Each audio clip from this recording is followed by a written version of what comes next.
Hello, I'm Katie Jeffries. You're watching First Coast News Plus, and right now we are live streaming the Spencer Pearson sentencing hearing. For those of you unfamiliar with this case, this actually occurred in June of last year. Now, Spencer Pearson has pled guilty to attempted first-degree murder of his ex-girlfriend. This is surveillance video of the incident. It happened outside of the Mr. Chubby's Wings in Ponte Vedra. They say that Pearson chased down his ex-girlfriend, Madison Schemitz, a star athlete at a high school here in Ponte Vedra, and stabbed her repeatedly. Her mother was with her at the time and was also stabbed in the process of trying to defend her daughter. And a bystander named Kennedy Armstrong, he ran over to help, and truly those two saved Madison Schemitz. Now, in the process of this, they say Spencer Pearson also tried to slit his own throat. So you might notice scarring around his neck when he comes out for his sentencing, and that is why.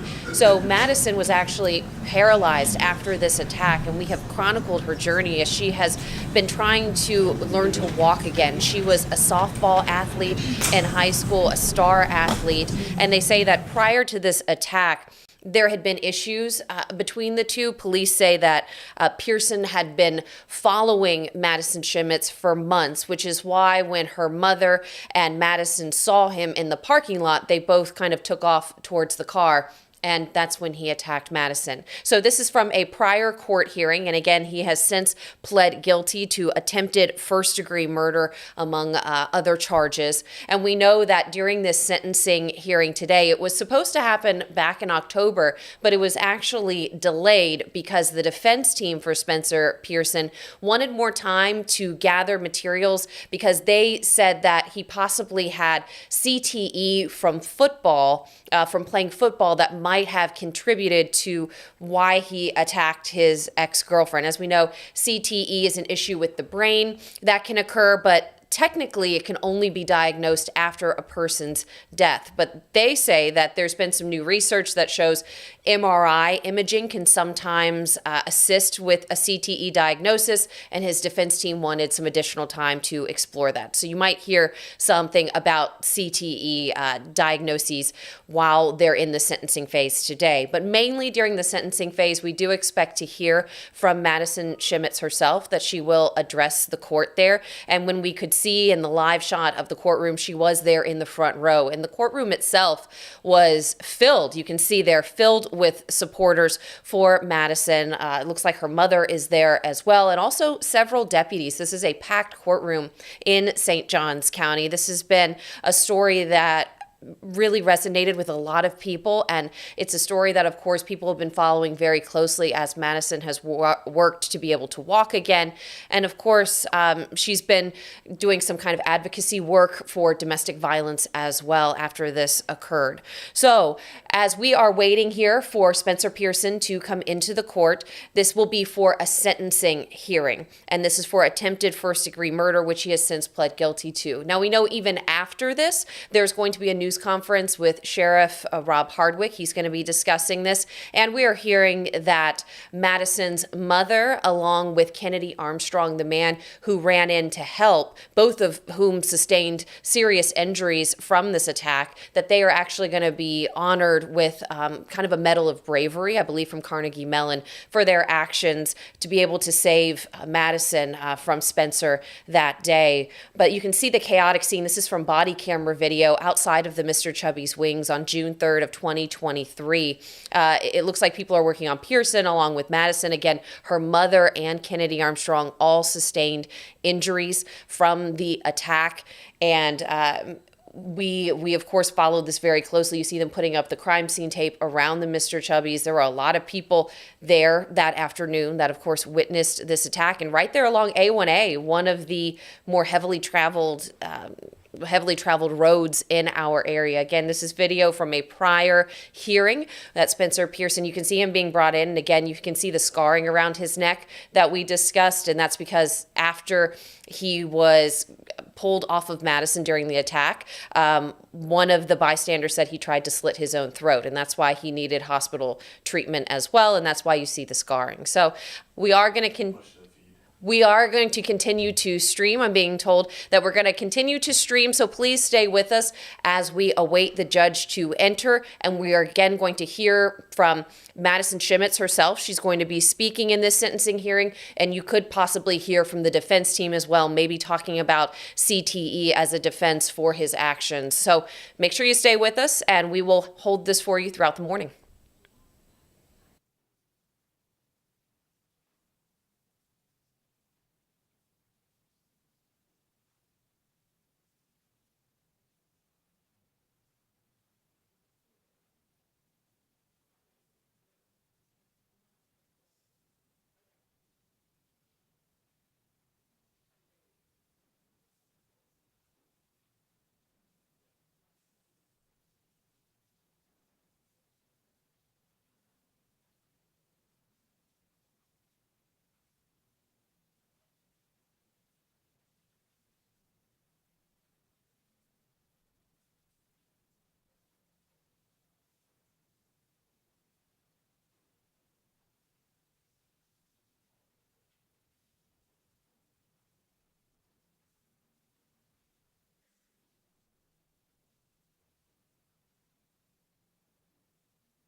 All right, good morning, everyone. We're here on case 23, CF 858, State of Florida versus Spencer Pearson. Who would I have appearing on behalf of the State of Florida?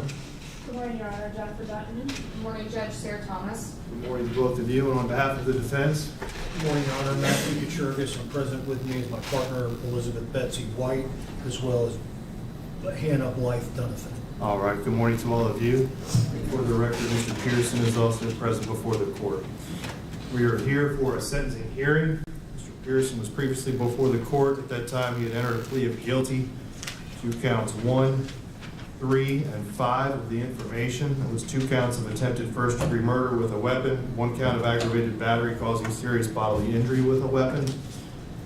The court had entered a order for a pre-sentence investigation. Both sides received a copy of the pre-sentence investigation. Yes, Your Honor. Yes, Your Honor. All right, let's go ahead and address that first. Any objections or exceptions from anything contained on the pre-sentence investigative report? Let's start with the state. Not from the state, Your Honor. All right, from the defense. Not really an objection or an exception. There's just a few things, I think, in terms of housekeeping, if we could clarify before we begin. At the time this was prepared, it had a amount of time in custody and at 399 days. When it was originally prepared, I don't believe the probation officer took into account that Mr. Pearson was arrested while at UF Shands Hospital in Jacksonville. My review of the file reflects that an arrest warrant was issued on June 5, 2023, 2 days after the incident that brings us all together. My calculations, rudimentary as they are, reflect that with an arrest date, because I believe the warrant was executed the same day, with an arrest date of June 5 until today, Mr. Pearson would have 536 days credit. State any objection to No, Your that Honor. amount? No. So 536 days would be the total amount of credit time as of today Mr. Pearson is entitled to. All right. Anything else you want to address on the pre-sentence investigative memo? No, Your Honor. All right. As to the guidelines, let's discuss that. I believe in the pre-sentence investigation, they had indicated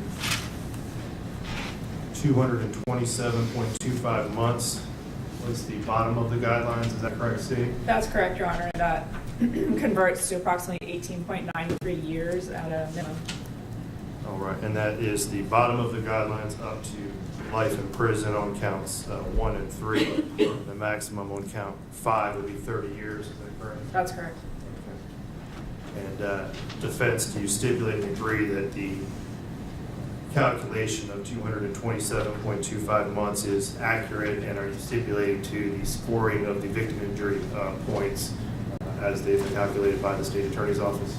We so stipulate. I would like to advise the court, which I'm sure you're aware, we've also filed a motion, defendant's motion for downward departure, and I'm alerting to that the court to reminding the court of that on the front end as we're taking testimony. It'll factor into the court's ruling on the motion for downward departure. Specifically, what we're seeking, the grounds for the departure that we're seeking under 921-0026 are the capacity of the defendant to appreciate the criminal nature of the conduct or to conform that conduct to the requirements of law or substantially impaired pursuant to subsection 2C. Secondly, that the defendant requires specialized treatment for a mental disorder that is unrelated to substance abuse or addiction or for a physical disability, and the defendant is amenable to treatment, and that's under subsection 2D. Third, the offense was committed in an unsophisticated manner and was an isolated incident for which the defendant has shown remorse under subsection 2J. And at the time of the offense, the defendant was too young to appreciate the consequences of the offense under subsection 2K. And the court had previously received defense's memorandum requesting a downward departure want to address that next. The court received numerous filings in this case over the course of the last few days. We did receive a filing by the state attorney's office that consisted of numerous letters. The court has read and received and read all of those letters. Additionally, the court received, I believe, 8 filings, if I'm not mistaken, from the defense. I believe it was a total of 8, consisting of numerous letters, reports, doctor's reports, school records, transcripts, I believe, of a couple of depositions, as well as obviously the defense's memorandum requesting for downward departure. I've read all of those documents as well, with the exception of there was a link that was provided to video, I believe, of some football activities. The court was unable to open that link. However, my understanding is you plan to present that here today. Is that We correct, do. Mr. Kuchergis? Yes. All right. So the court has reviewed everything that has previously been submitted. Any matters we need to address as it pertains to any of those issues? As it relates to the flash drive we brought for the video, per agreement with the state, we're going to use the same computer, so I may need a brief recess before that gets played, and that would be played in conjunction with his father's testimony. So I may need a brief recess just to get technology straight before we begin that. All right, just let me know when we need to take that break. You got it.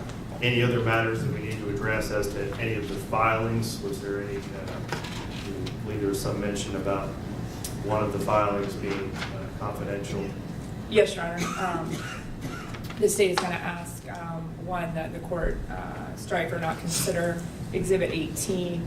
And I believe in addition to the ones previously that counsel had asked to be held confidential, that one will be held the same moving forward. And I'll address it again in argument if it's argued, if it's brought up by defense. Mr. Kuchergis? I concede to that being kept confidential and under seal. I don't intend to get into the content of that exhibit's text messages amongst various people. We do object to the striking of the exhibit. The grounds therefore, I don't intend to really get into that today's proceeding. We've said what we needed to say about it in the sentencing memorandum. But as the court has undoubtedly read, the time that the crime was taking place, and you'll hear more in the way of psychological testimony relating to Mr. Pearson, he was being ostracized by his peer group at the time leading up to the offense, and that exhibit and its contents reflect the communications amongst his peer group about him, and to think that he was not experiencing that ostracization that was discussed explicitly behind his back, wasn't feeling that as that was occurring, is incredulous. But it was offered to show the ostracization of Mr. Pearson, and I don't really intend to get into it further today. All right, I'm going to grant the state's request to keep those confidential. I believe they contain cell phone numbers, et cetera, sensitive information pertaining to underage witnesses, so I'm going to grant that request. Very good. All right.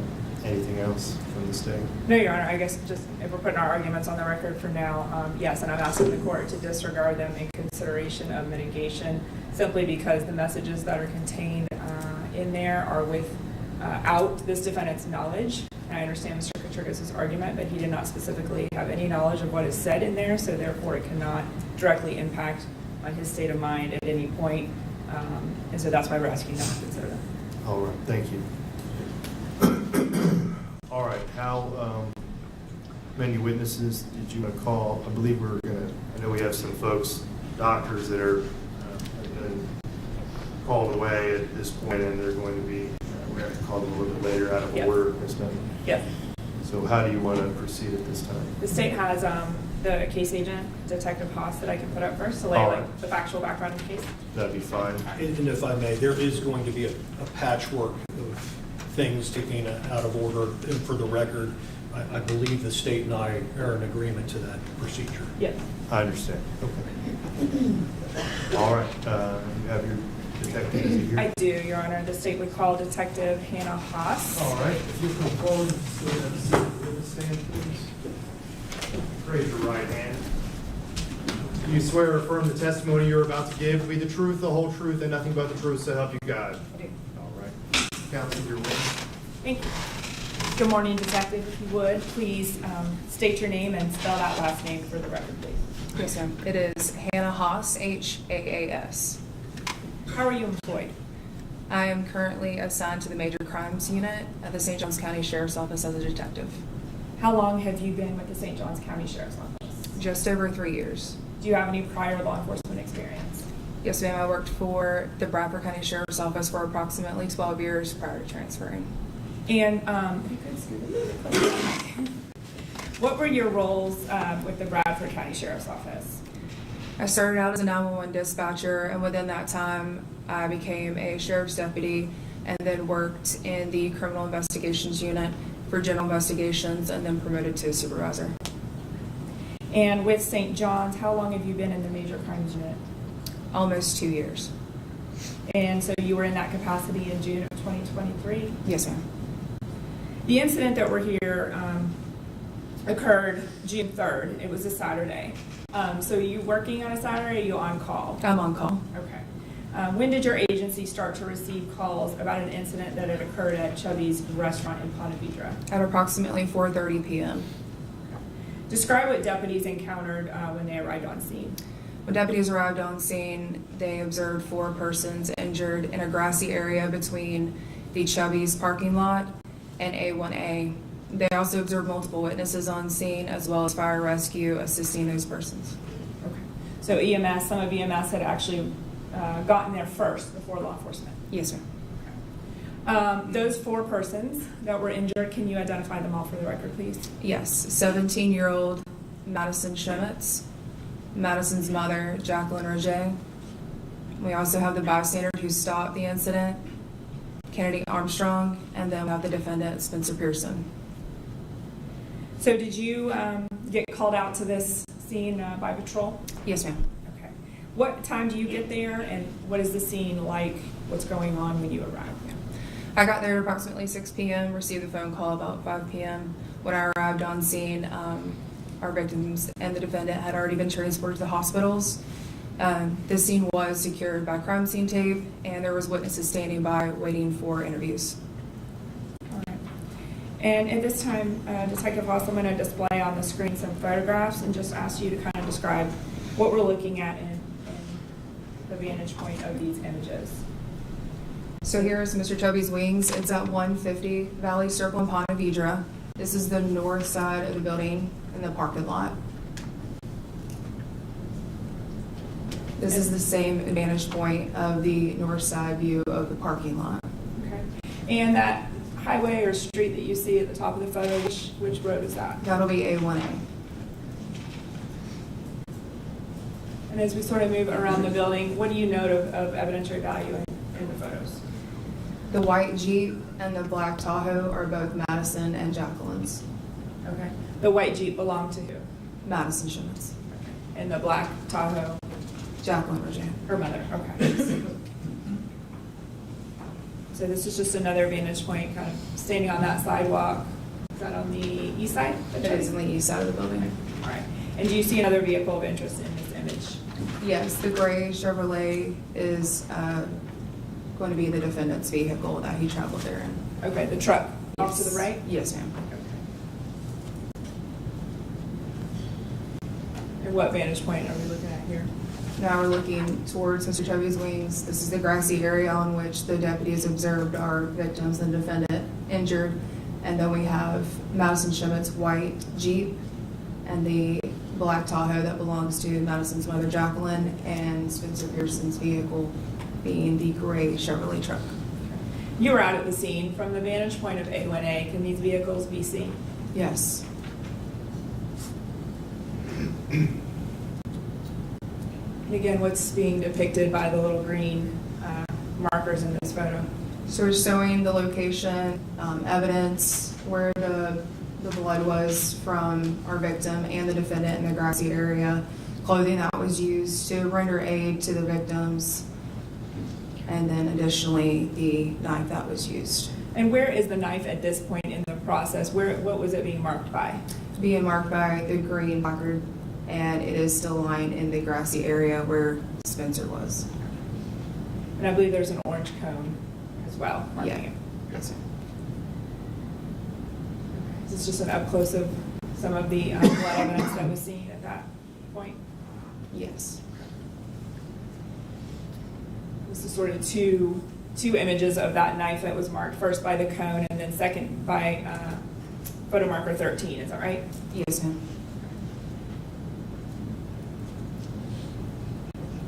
And was that the knife that was collected in this case? Yes, ma'am, it was. Okay. And so you arrive on scene.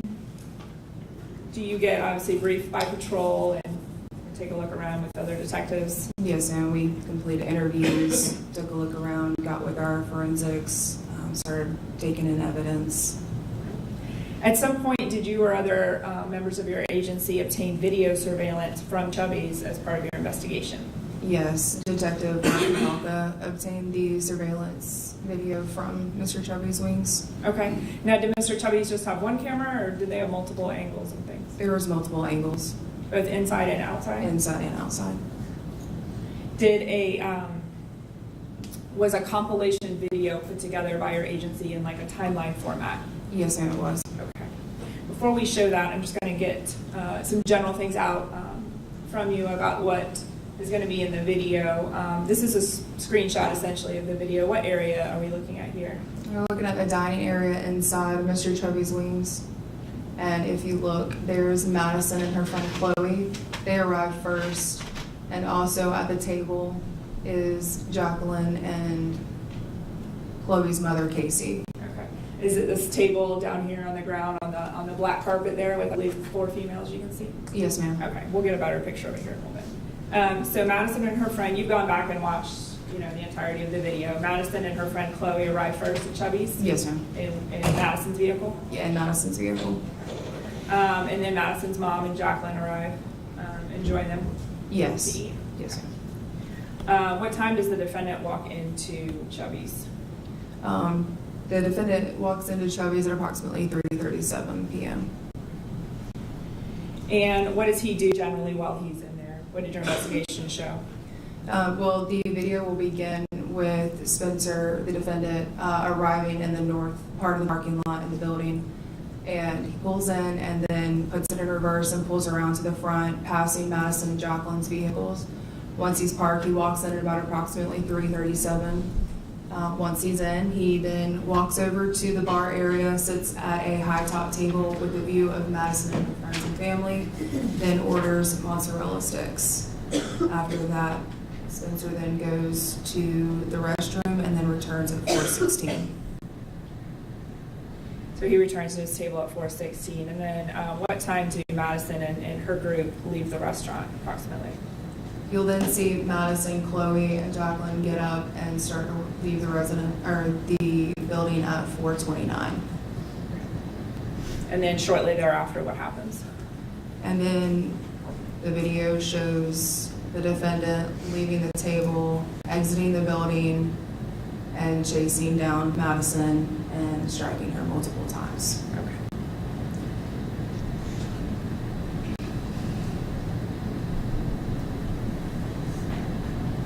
For the record, I'm now going to play this video, and I may ask you a few questions as we start. You can see a timestamp in the top left corner on a lot of these. Is this the defendant initially pulling into the north side of the building that you referenced? Yes, ma'am.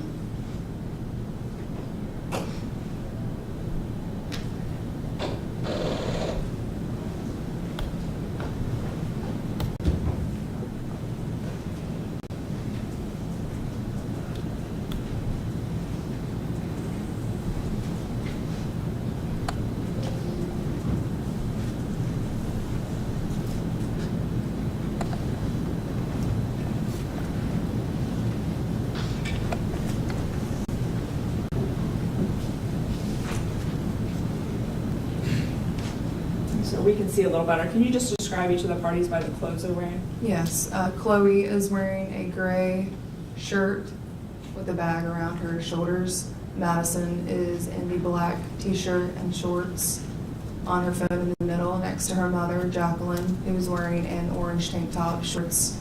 And then to the left of her is Chloe's mom, Casey, wearing a dress.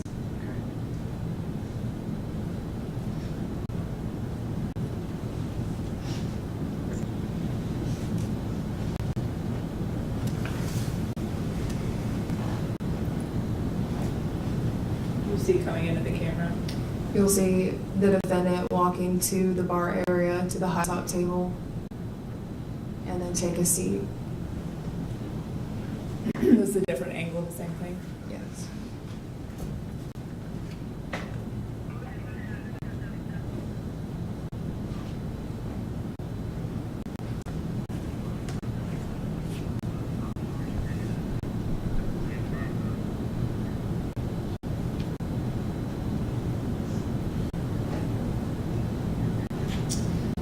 And this skips to a certain part where you talked about the timing of about 4:14. He's getting up and going where?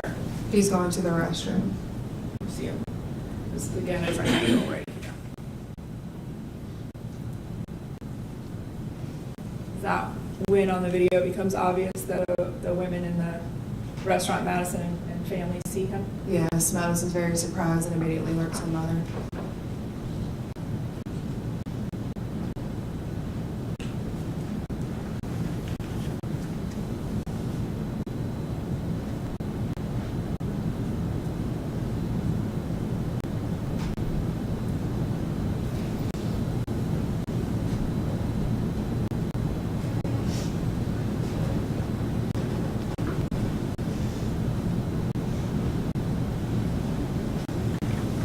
Approximately 4:16 is when he takes a seat there, Craig. Yes, sir.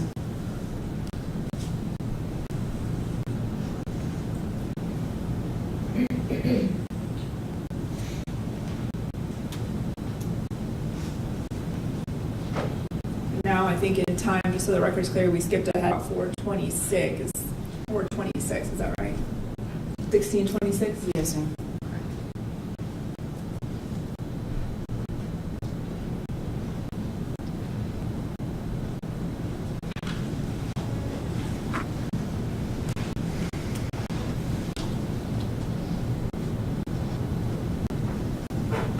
You can see at that high top, you can still see the white hat up there Yes, sir. of the defendant.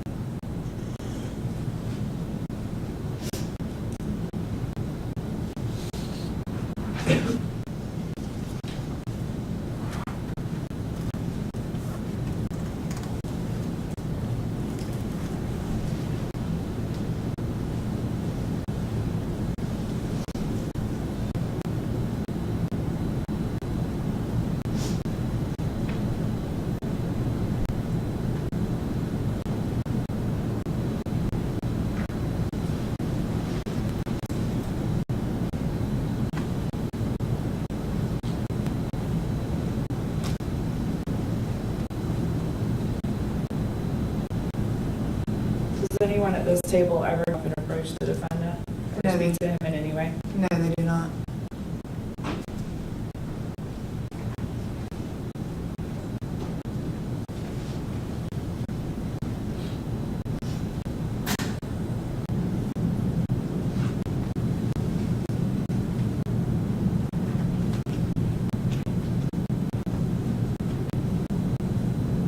They appear to be looking outside the front windows of the restaurant at that point, right? Yes, sir.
the restaurant without interacting with him? They do walk outside of the restaurant without interacting.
So it showed that entire, both parties leaving from that angle, and now I think we're flipping back to the, when Madison and her family leaves just from this angle, correct? Yes, ma'am. Okay. They're seen outside speaking to a staff member of the restaurant for a minute, correct? Yes, ma'am. Jacqueline was explaining the situation in pain.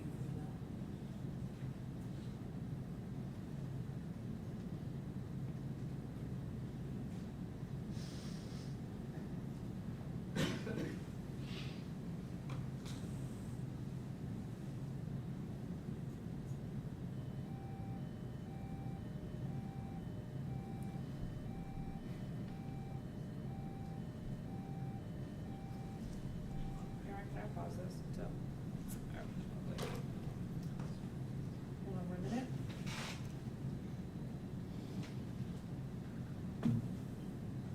I was trying to pause it because of the noise, Your Honor. I'm sorry, and I think I messed it up. Get back to you.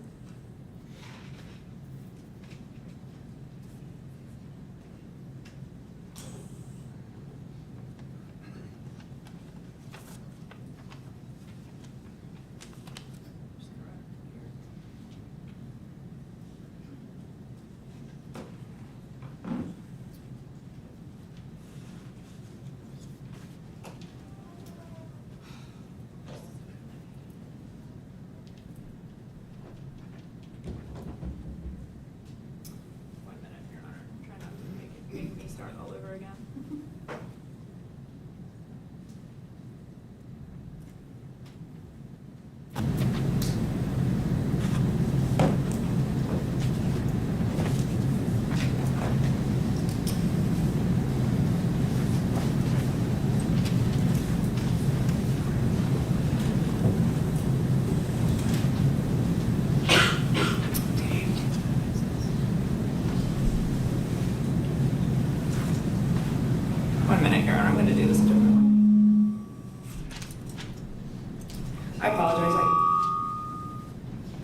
attacks Madison, you'll see one person get involved first. Who is that? That would be Kennedy Armstrong. It's her mother. And her mother, correct, yes ma'am. I believe her mother is first, and then Kennedy. Her mother will be coming around the corner first to intervene, in which she is also injured, and then Kennedy will come across the parking lot and tackle the defendant off of Madison and her mother.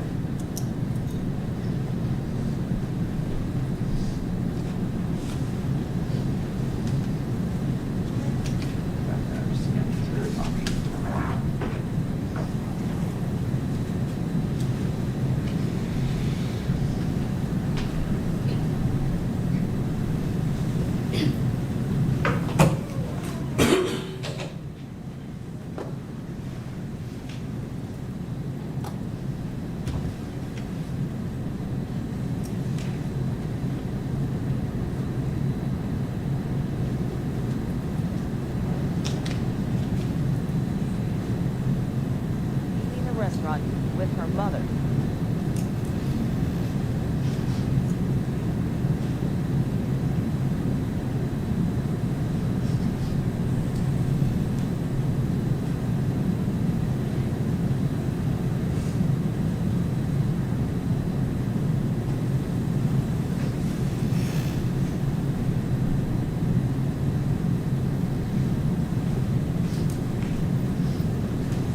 Your agency began to receive many 911 calls, correct? Not just one? No, multiple.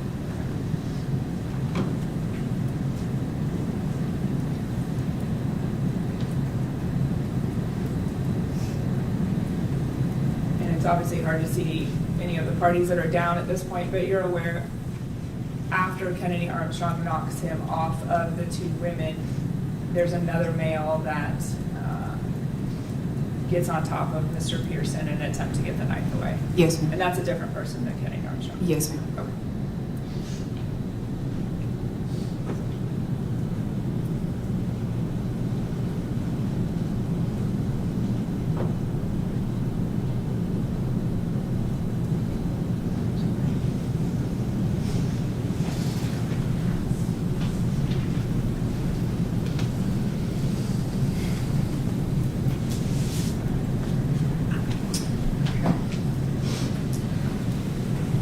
So obviously, evidence at the scene is collected. You're doing your investigation. What is the image that I'm displaying on the screen now? Obviously not on scene, but where is that taken? Yes ma'am. Our evidence took the photograph while on scene, if I believe correctly, of Spencer's knife. Okay. All right, that was collected at that photo marker 13. Yes ma'am. Okay. And after you spent some time on scene, did you respond to a hospital anywhere? Yes ma'am, I responded to the hospital where Jocelyn was taken to. At some point in your investigation that night, I believe, did you receive some belongings that the hospital turned over from the defendant? Yes, Detective John Newman met me at the hospital and handed me over the belongings that were taken by the defendants. Yes, I'm sorry. Pour into the mic, okay. And did you go through those belongings either there at the hospital or back at the sheriff's office? Yes, ma'am. Prior to packaging the belongings, we were going to package them on scene at the hospital and then take them and put them into evidence. Prior to packaging, we located an item in his pocket. Okay, in like a shorts pocket? Yes, ma'am. And what was that item? That item was a sharpening block. For a knife? Yes, ma'am. It is known to use to sharpen a knife. All right. And so Detective Haas, obviously victims are badly injured, but are you eventually able to do interviews with Ms. Roger and Ms. Schemitz? Yes, I was able to speak with Ms. Roger for a little while that Saturday on June 3rd, and then I spoke to Madison Monday on June 5th. Were you able to sort of get a background timeline as to who this person, the defendant, was to her and just a history of the relationship? Yes, ma'am. Okay. And what did you find out as far as like how Madison knew the defendant and when had they been together? They had dated prior to and had a breakup in April of 2023, Okay. And when did they begin dating? the year before, for approximately 8 to 9 months, I believe. Less than that. And so I believe we've got it on the screen here. They began dating in October of 2022, Yes, ma'am. broke up in April of 2023. Yes, ma'am. Did Ms. Schemitz indicate to you that they had a cordial breakup, or at least initially? She initially thought it was a cordial breakup, and then it did not continue to be that way. And just generally describe what started happening between the defendant and Ms. Schemitz after she broke up in April. The defendant started to what appeared to be stalk the victim. Ms. Schemitz left notes on her vehicle, was following her around, making her uncomfortable, sending text messages, creating fake social media accounts, harassing her, causing issues at school as well. One of the last things that was discussed was when the defendant created a fake TikTok account. I'm going to get to that one in just a minute, okay? Before we get there, prior to that, are you aware of a photograph that the defendant sent her where he was either attempting to commit suicide or let her know he was going to commit suicide? Yes, ma'am. Okay. And can you describe that photo, and then what did she and her mother do in response to getting that photo? Once they received the photo of what appeared to be the defendant trying to take his life with a tie, they immediately contacted the defendant's parents to intervene, and then they were able to do so. So when you say like with a tie, like as in to hang himself? Yes, ma'am. Okay. But they immediately reached out to his family, let them know that he had sent that, and they intervened? Yes, ma'am. Okay, all right. And then, again, he, as a result of that attempted suicide, he went to the hospital. I believe he was Baker active for a few days. Yes, ma'am. I believe it was involuntary. Okay, okay. And he left her alone for a short period of time, but then did it pick back up again? Yes, ma'am. It did. All right. Is that when sort of the fake social media account started to come into play? Yes, ma'am. All right. And you got this history from both Madison and her mother. Were you able to review her phone later and kind of corroborate if some of those things occurred? Yes, ma'am. And were you able to corroborate that those things did in fact occur? Yes, ma'am. Okay. And I'm going to highlight one in particular, and I'm going to change the screen up there to let you know what I'm displaying. Can you just describe first here, you received these screenshots from Madison, correct? Yes, ma'am. Okay, what is this? This is a fake TikTok account that is labeled as Jeffrey. However, the account belongs to Spencer Pearson. And by fake, you just mean it's not the one that like Madison knew him to use while they were together. Yes, ma'am. It's another account. Additional, yes, ma'am. Okay. And then that middle screen, what is that for the people that don't know TikTok's interface? What is he doing there? So with TikTok, you can like and comment on videos and other comments that are posted. And here it shows that Jeffrey, our defendant, had liked comments, commented on a couple posts, and also tagged some of Madison's friends. Okay. So before we talk about the comment where he tagged her, where you see it begin yesterday and some of the activity this, for the record, account Jeffy, Jeffy, is doing, he's actually going and finding where she's commented on other TikTok videos, and then he's interacting with her comments. Is that correct? Yes, ma'am. Okay, by liking them or? Yeah, or and you whatever. have to go into the actual TikTok to be able to see who commented. You have to be looking for it. Okay. And then this one at the top that I'm going to kind of bring up to the screen, again, for those who don't know how TikTok sort of uses, what is the Jeffy account that the defendant created doing here? So in the TikTok that is displayed to the right, he goes into a comment and tags Madison Schemitz, Ethan Bolts, and Maddie, her friend, and an additional person, and states, "Y'all gonna get yours." Do you know what date this was sent to Madison on TikTok? No, ma'am, I don't. Oh, correction, I apologize. That was sent to her on Monday, May 29th, 2023. Okay. So just a few days prior to the stabbing at Chubby's. Yes, ma'am.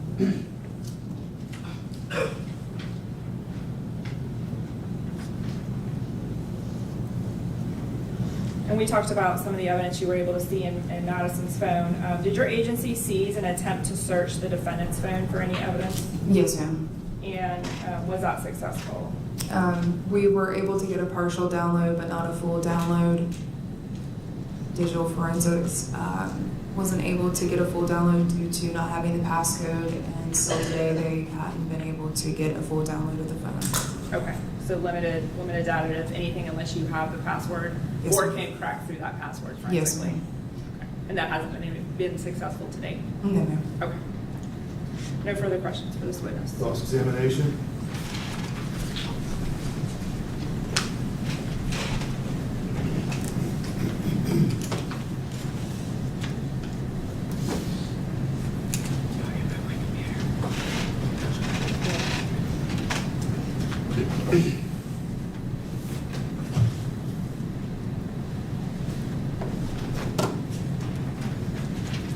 Good morning, Detective Haas. Good morning, sir.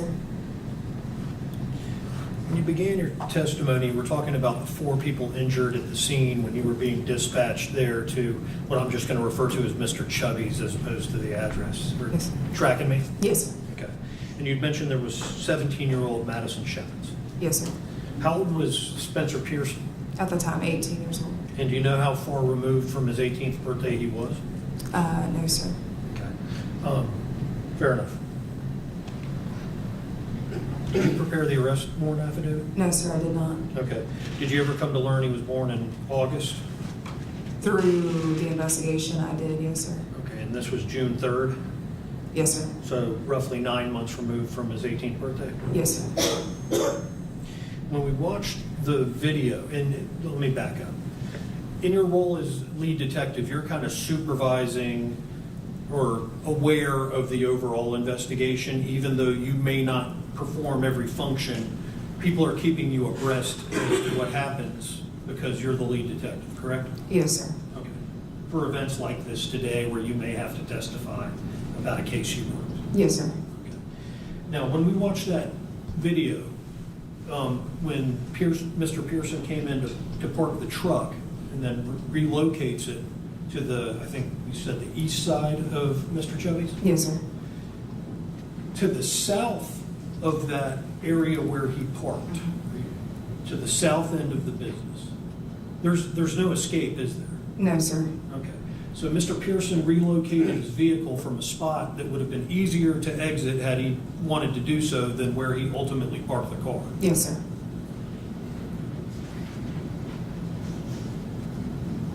And we saw pictures of blood evidence there. This scene was rather gory, was it not? Yes, sir. Okay. 4 people had been stabbed or cut. Yes. Are you able to tell whose blood is who arriving at 6 o'clock? Not at the time, no, sir, not without seeing them in place. Okay, so the blood that we saw, it could have been Madison? Could have been, is that a yes? Yes, sir. Miss Roget, Yes, sir. Mr. Armstrong, Yes. or Mr. Pearson? Yes. We don't know. No, sir. Because it's true by virtue of the dispatch that Mr. Pearson was injured. Yes, he was. Did you have an understanding how that injury took place? Yes, sir. And I'm Was- specifically referring to Mr. Pearson. Yes. For Mr. Pearson, it was self-inflicted, and even on some of the 911 phone calls, they had stated that he was actively cutting his neck. And in the investigative reports of which you're familiar, Yes, sir. witnesses described it as Mr. Pearson slowly and a number of times slicing his throat, correct? Yes, sir. Were you aware of the nature of the injuries he ultimately suffered? No, sir, not at the time. Okay. Subsequently, were you able to learn the nature of his injuries? Not to the extent, but vaguely, knowing that he wasn't able to speak directly after the incident. Okay. And you were made aware that the cut to his throat impaired his ability to speak? Yes, sir. Okay. Do you have knowledge of whether it lacerated his trachea? I believe it did, but I'm not sure without looking at a report. Fair enough. Yes, sir.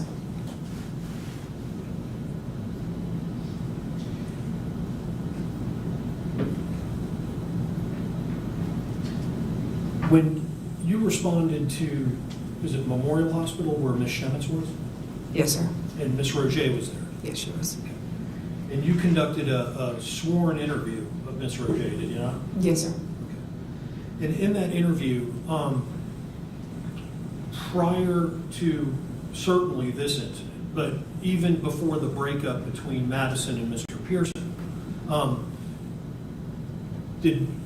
was it your understanding that Ms. Roget and the Pearson family generally tended to get along? Yes, yes, sir. And indeed, before the relationship ended, Ms. Roget described Mr. Pearson to you before the breakup and the wind down of the relationship. Yes, sir. She described to you, and I quote, "And he was a fantastic kid, very polite, great family, picked her up for church on Sundays. He is an introvert, she is not." That's what Ms. Roget told you about Mr. Pearson, correct? Yes, sir.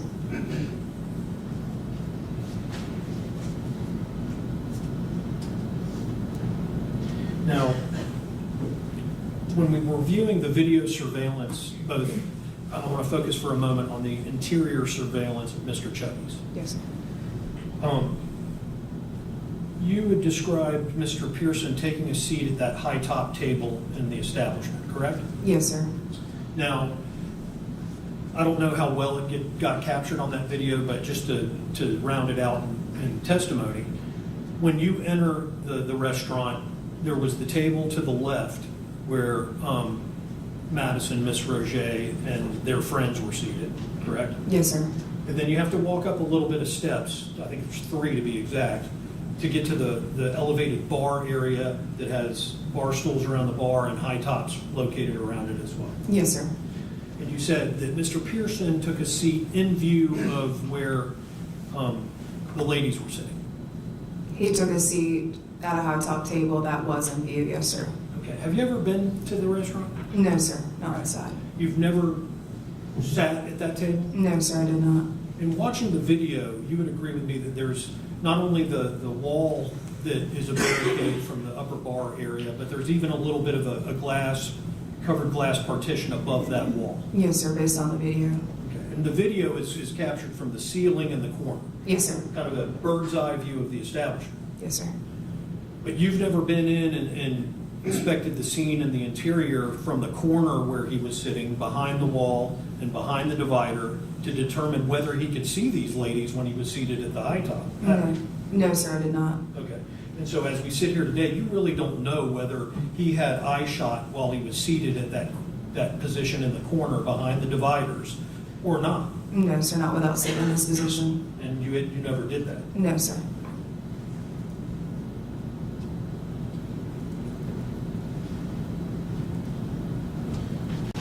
When Mr. Pearson got up to use the bathroom now, he would have been walking in an area, presumably had he looked where he could have seen them. Yes, sir. In the video, do you see him looking towards the table when he's walking to the restroom? Yeah, I don't recall. When he returns from the restroom, Mr. Pearson that is, he goes around the backside of the bar, correct? Yes, sir. I believe so. On the far western end of the interior of the restaurant. Yes, sir. And he couldn't have seen the table from that vantage point, correct? I'm not sure without being inside. Fair. And then, indeed, when he did return to the seat from the restroom and sat down, Ms. Dunn stated you could see the hat of the defendant, the top of it. Yes, sir. Because even from that bird's eye view in the corner, you couldn't see his face sitting at the high top. You could only see his hat, correct? Yes, sir. And in addition to the divider, later in that video, we see a bunch of tall trophies that look like kids winning championships or something, stacked up behind the hostess stand, kind of in the line of sight, if you will, behind the divider, correct? Trophies? Yes, sir. They're there.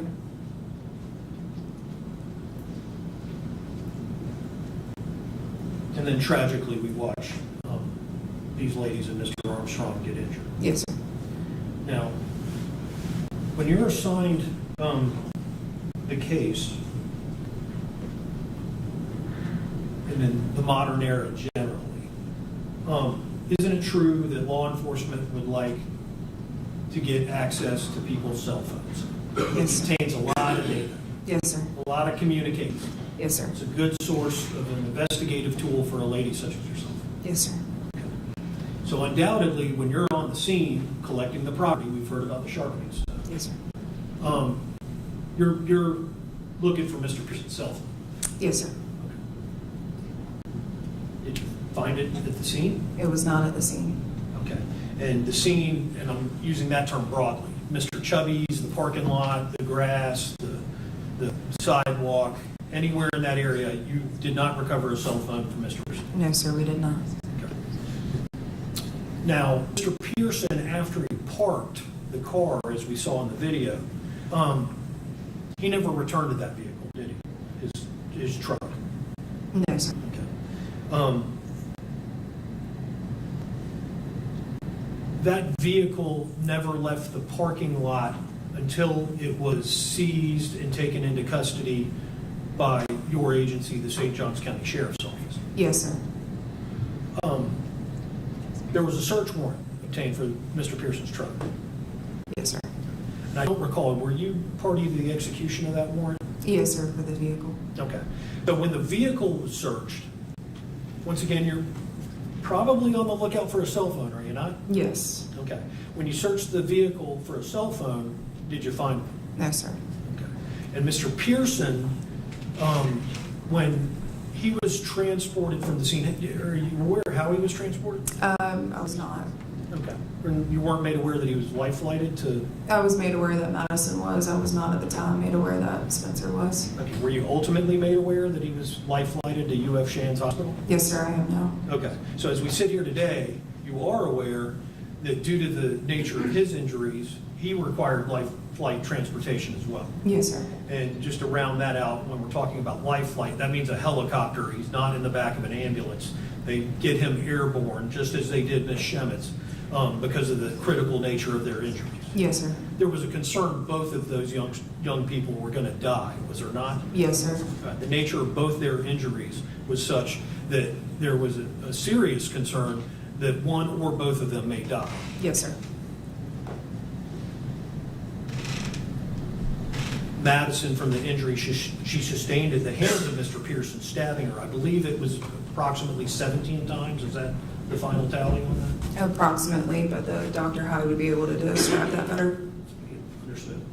And we've described how the injuries to Mr. Pearson were characterized by witnesses, correct? Yes, sir. Slowly and several times slicing across the front of his throat. Yes, sir.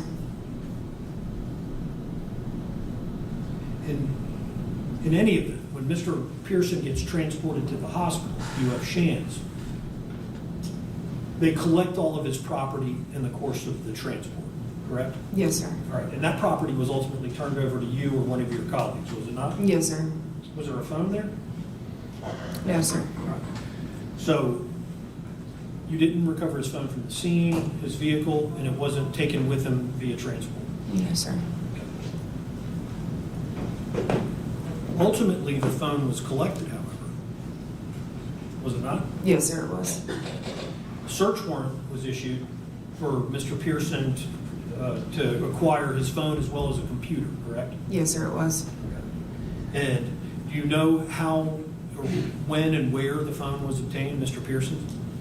Detective Kapelka, I believe, went and obtained the cell phone and the computer from their residence in Ponte Vedra. Okay. When Detective Kapelka went to the residence with the warrant, Mr. Pearson's father surrendered those items pursuant to the warrant, correct? He did. Okay. And are you aware of any conversation that may have taken place between Detective Kapelka and Mr. Pearson's father, Dan Pearson? No, sir, not without reviewing his supplement. Okay. I have it if we need to, but let me try to cut to the chase. Sir. Were you made aware that Mr. Pearson, Dan Pearson, Mr. Pearson's father, had relayed to Detective Kapelka that he had taken the phone from him several days prior? Yes, sir, I was aware of that. So it would appear at the time of these crimes that apparently for several days prior, Mr. Pearson did not have any ability to, for lack of a better term, track the movements of Ms. Schemitz. Yes, sir, based on the phones that the parents had. Okay. And those are the only phones of which we're aware. That we're aware, yes, sir. Now, and you had mentioned that there was a partial download of Mr. Pearson's phone, so you couldn't get a complete recovery. Yes, sir. In that partial download, there was no evidence of him tracking her on June 3rd, 2023, correct? Yes, sir. There was not.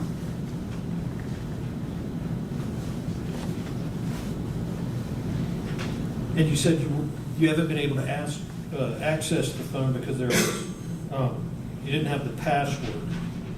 Yes, sir. Passcode. Mm-hmm. Yes, sir. Was a request ever made to Mr. Pearson for the passcode? Don't believe there was one directly made to Mr. Pearson. Or anyone else on his behalf? Not that I'm aware of, no, sir. Was a motion to compel a passcode ever filed to try to penetrate the phone and get the access to its contents? No, sir. So you had the phone, and there was potential legal mechanisms to gain access, those just weren't taken. Yes, sir.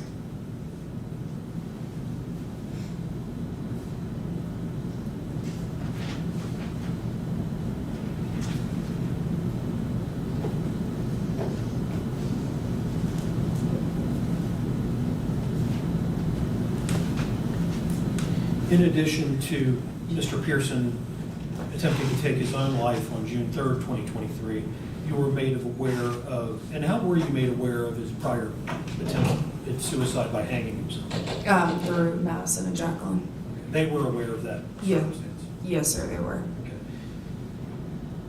Law enforcement make any effort to gain the records of his hospitalization or attempted suicide on that prior occasion? No, sir, we did not.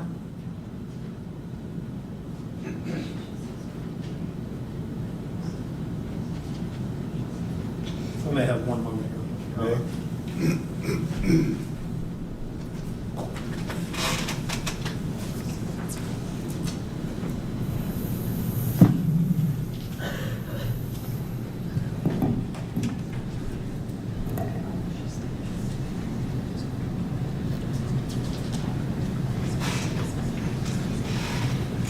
Detective Haas, Yes, sir. when we were reviewing that TikTok, I understand that was May 29, 2023, Yes, sir. 6 days or so prior than the incident. Yes, sir. It was a comment, and I'm old, I'm not familiar with TikTok, so if I'm using the wrong vernacular, please set me straight. Yes, sir. But it was, the comment was appended to a video, was it not? Yes. Did you review the video that the comment was appended to? No, sir. Okay, so you don't know what the subject matter of that video was? No, sir. Due to us not pursuing any threats or harassment charges, there was no follow-up done with the TikTok comment. Not even to put it in context in what? No, sir, just based on what Madison had given us and explained to us on what we reviewed. Very good.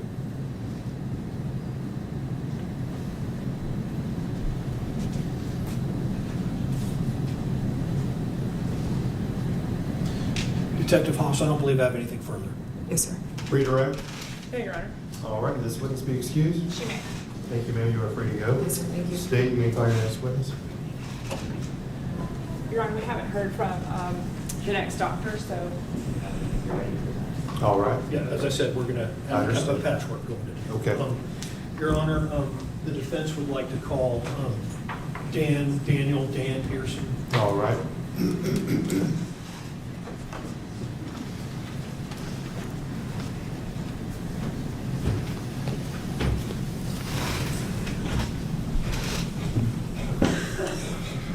Sir, if you'll raise your right hand, do you swear or affirm the testimony you're about to give will be the truth, the whole truth, and nothing but the truth, so help you God? I do. Go ahead and have a seat. Mr. Kuchergis, your witness. Good morning. If you can, try to speak into the microphone. Sure. So that the court can hear your Okay. testimony. Can you state your name for the record? Daniel Clark Pearson. And what is your relation to the defendant, Spencer Pearson? I'm his father. And is he your only child? No, he's one of four. You have 3 other children, and as I understand it, may lead here for a second, you have 2 older children older than Mr. Pearson, and 1 son younger than him, I correct? do, correct. And what do you do for a living? I am a merchandiser for a wholesale company. There's various purposes for testimony here today, and so I want to back up and just generally ask you, where did your family come from before moving to the Northeast Florida area? We came from Keller, Texas, just outside of Dallas. And how old was Spencer when that move was made? He was going into the 5th grade, so 10, 11 years old. 5th grade. Did Spencer have a difficult time with that move at that age? I believe he did. Spencer didn't show a lot of emotion. He would just kind of go with the flow, so to speak. He's very quiet, reserved, but nothing stuck out really as it was something that was catastrophic to him. What kind of kid was he? He was very quiet, gentle kid. He was loved his family. He was never in trouble. He went through school with no problems. We never had to worry about him. But very quiet. He was anxious. There were some times where, we had to deal with some anxiety issues. Nothing major, nothing that we didn't think he could get through. But just an overall great kid. You've had the unfortunate circumstance of viewing the crimes captured in Yeah. the film. Had your son engaged in any violent behavior, and I'm not talking about that nature, but any kind of violent behavior towards others prior to the events that we saw here today? Never. Needless to say, I take it he'd never been arrested before. No. Had no criminal history whatsoever. No.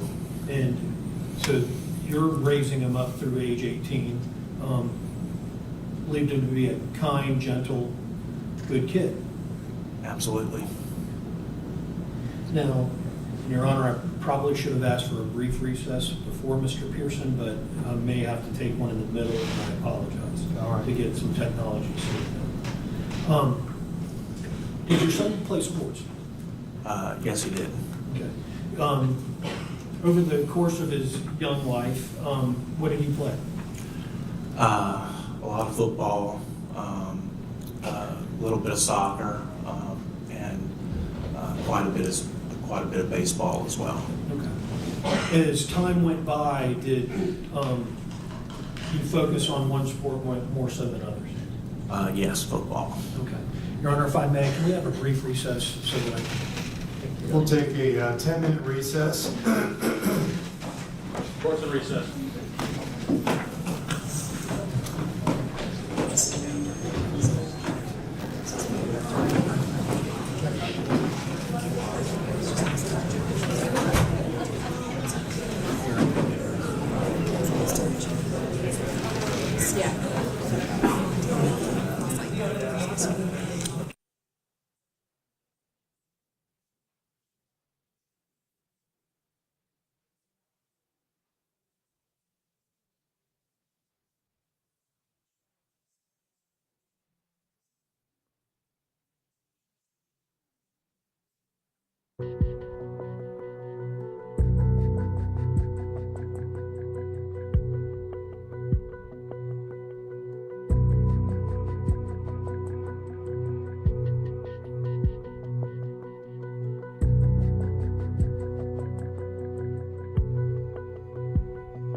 So the court is currently in a brief recess here with the sentencing of Spencer Pearson. The defense said they needed some time to get some technical things together.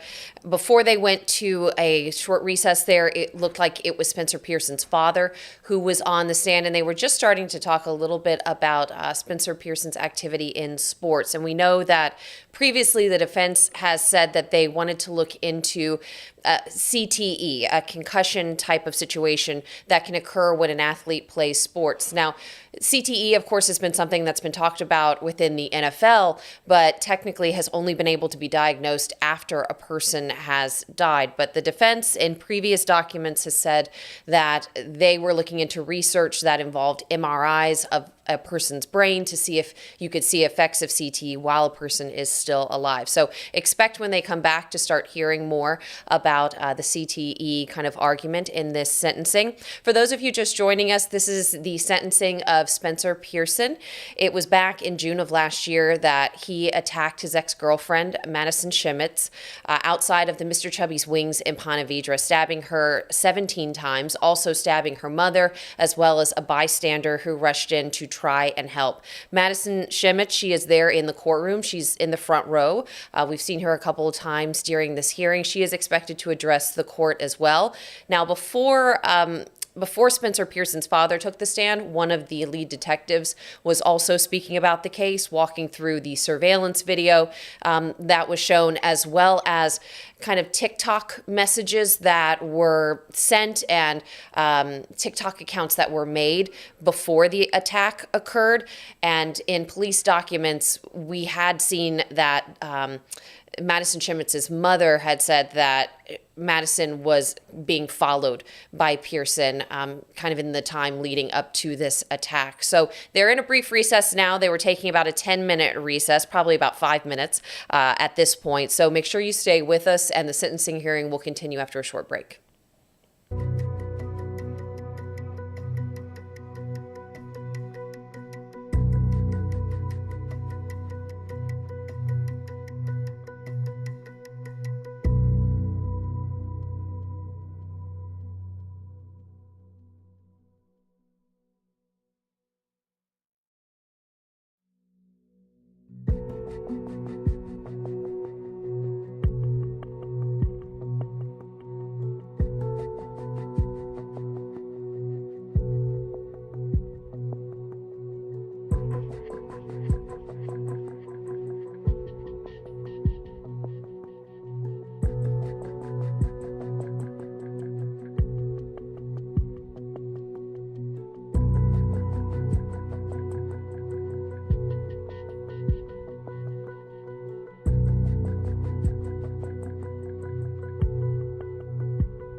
All right, we are back on the record in case 23 CF 858.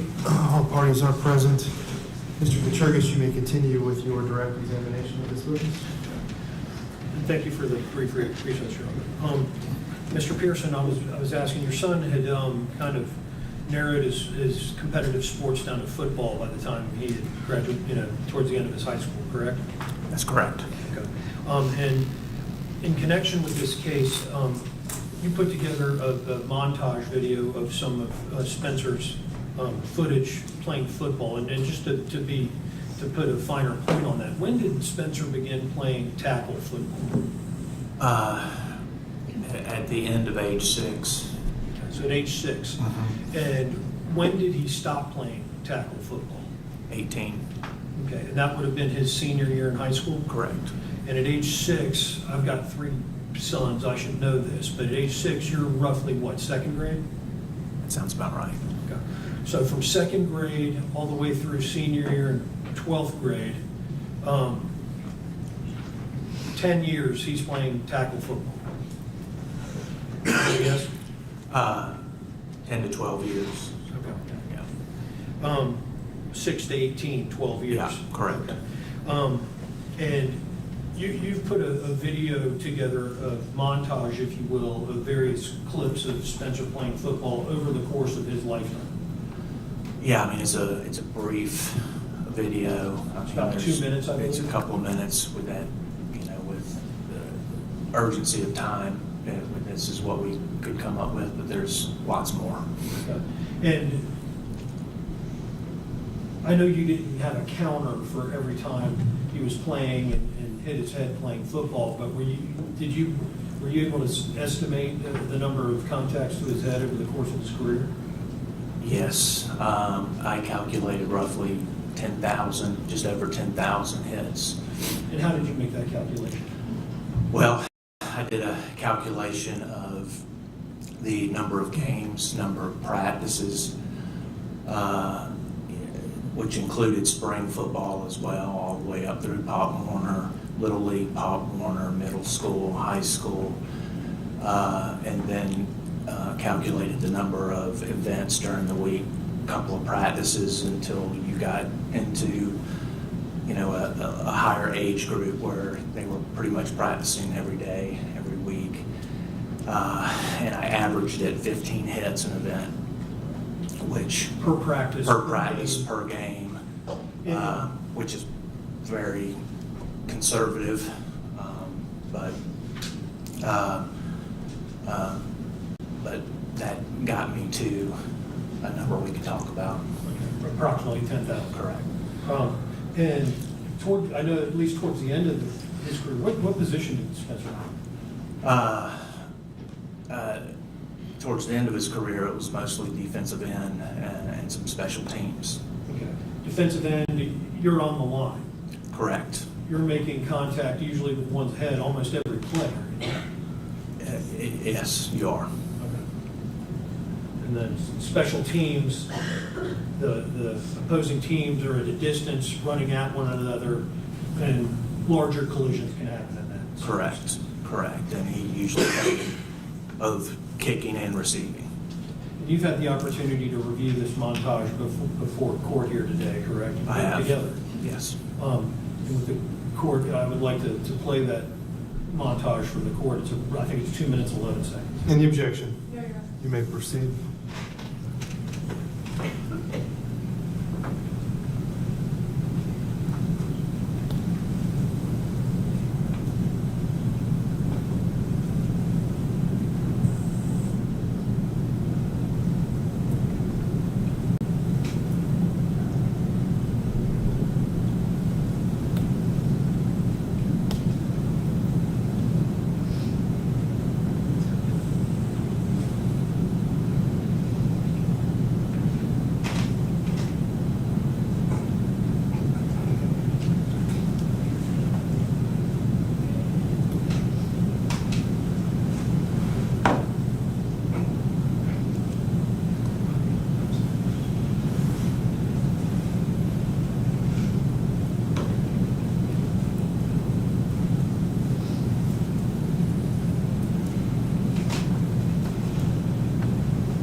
Now, that was just 2 minutes out of a 12-year career, correct?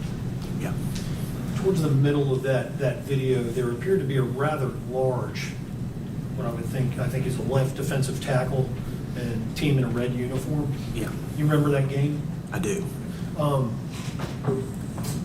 Spencer played for Ponte Vedra High School, correct? Correct. Right. And in that video, that's for whom he was playing, correct? I'm sorry. He was playing for Ponte Vedra when that large... That's correct, yeah. All right. Do you recall who Ponte Vedra was playing on that game? I believe it was Middleburg. Okay. Do you remember that left tackle that he had to go against that game? I do. What were his biometrics? Jack's relevance? Overall, What's this relates to drug? can answer the question. He was over 300 pounds. Okay. Sounds like Division I material. In that video, Spencer and that gentleman exchange a blow where Spencer's buckled, and then the next clip, Spencer's getting up and hits the quarterback in a head-to-head shot. Are you tracking me, Mr. Yes, I am. Was that the same play? It was. In the course of Spencer's career that were substantiated, how many times did he suffer a concussion that had been diagnosed or he was put in protocol? We know of 2. Know of 2. Did you have concerns of a parent? Do you remember when concussion protocols started in the course of his career? High school. Okay, so in junior high, Pop Warner, there was no concussion protocol. There was not.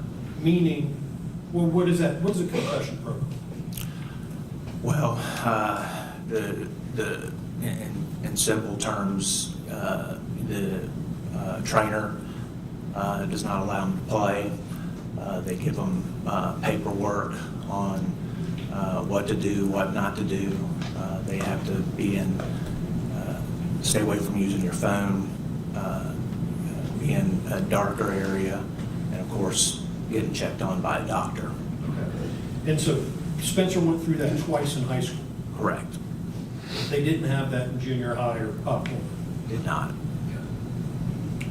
Did you have concerns that he may have suffered other concussions for which they went undiagnosed or for which he was not placed in protocol? I would assume he did. Okay. Did he ever relay to you symptoms of a concussion from those 2?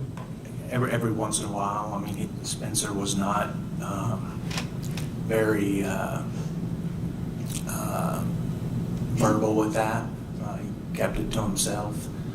But he would complain of headaches sometimes. Was there another incident, I believe when you were in Texas, when he was a small child, for which he sustained a head injury?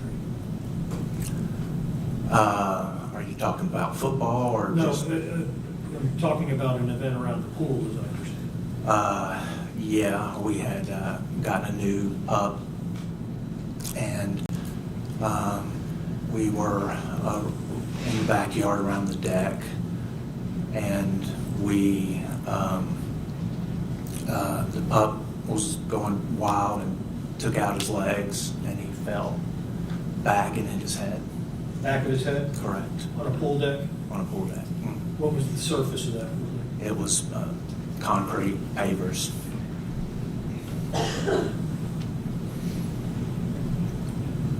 Do you know did you take him to be examined after that? I don't recall. I know we were concerned, and we monitored him very closely, and but he seemed pretty normal.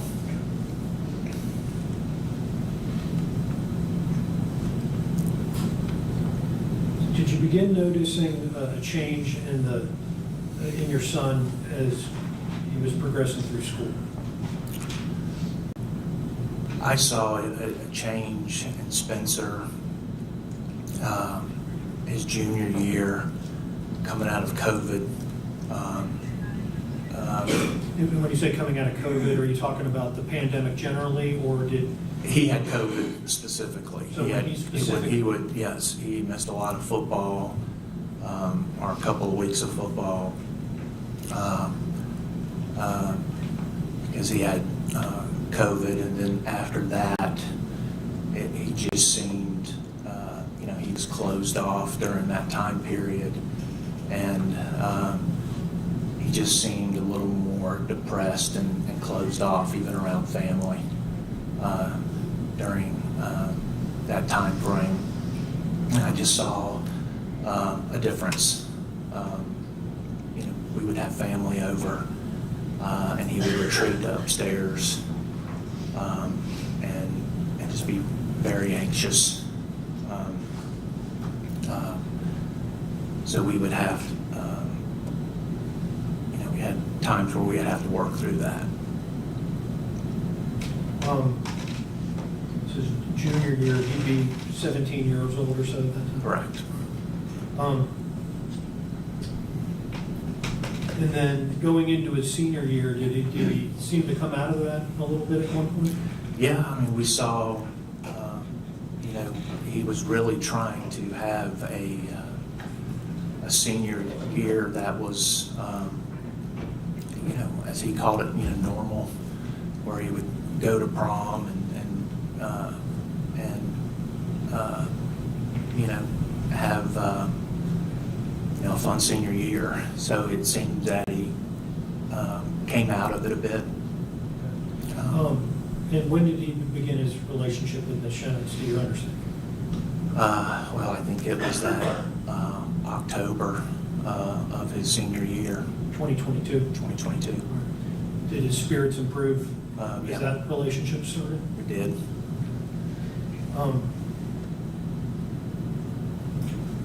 Did there come a time when Spencer's behavior wasn't as positive? Yes, I mean, he, as they started into the relationship, I mean, he just, frankly, just wasn't handling it well, even in, I guess the normal times before. I think he was just always stressed out about it. He couldn't enjoy it. He was always stressed out about, and this is my outside perspective, he seemed to just be too wrapped up in a lot of stuff that might not have been going on, and it just drove him to a bad place. Very insecure. But did he ever act in an aggressive or violent manner? No, I didn't see that.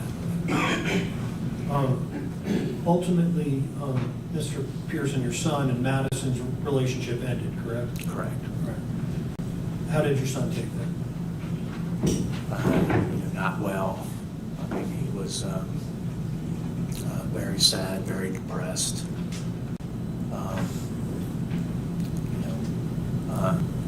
It scared me because it just wasn't normal. How was he displaying that around the household? Just not eating,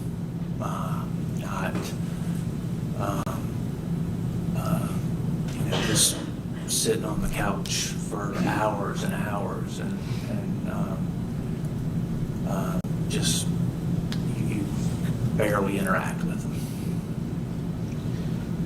And this is after the breakup, which I understand is roughly in the beginning of April of Correct. 2023. Correct.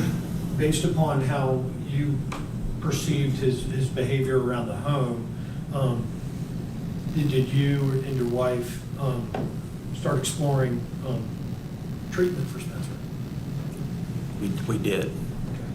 And in doing so, what was the first line of treatment that you explored? Well, we went to our network of providers, and we literally just went down the list of people. And what were you looking for? We were looking for, I believe it was a psychologist. And, it was extremely difficult to get an appointment. I want to say we were turned away probably a half a dozen times. Then we started at the same time we were trying to utilize our personal network, asking around. People started recommending Elbow Tree, I believe, and Is that a practice group? yes, correct. And then ultimately we landed on a place called Here Tomorrow. We found it online. Somebody pointed us in that direction. And then shortly after that, my wife's uncle called and mentioned Here Tomorrow as well. He was in Nashville and he read about it, and he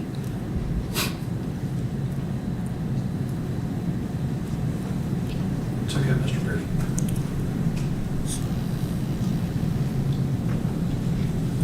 So, as I understand your testimony, both independently researching it online as well as through a recommendation, as well as a family member touching on the same, did you and your wife decide that Spencer should go there just to get access to Yeah, we sent him there because we could get something right away. I mean, it was that afternoon. We were so excited. Did you have time to research the qualifications of anyone working there? We just wanted Well, help. to talk to somebody. Did you take him to that first appointment? Me and Tanya did. And I understand, do you recall the date that occurred?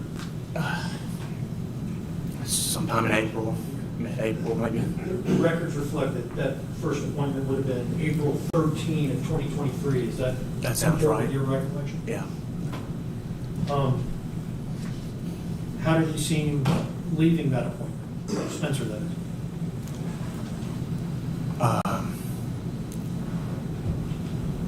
Not really much improved.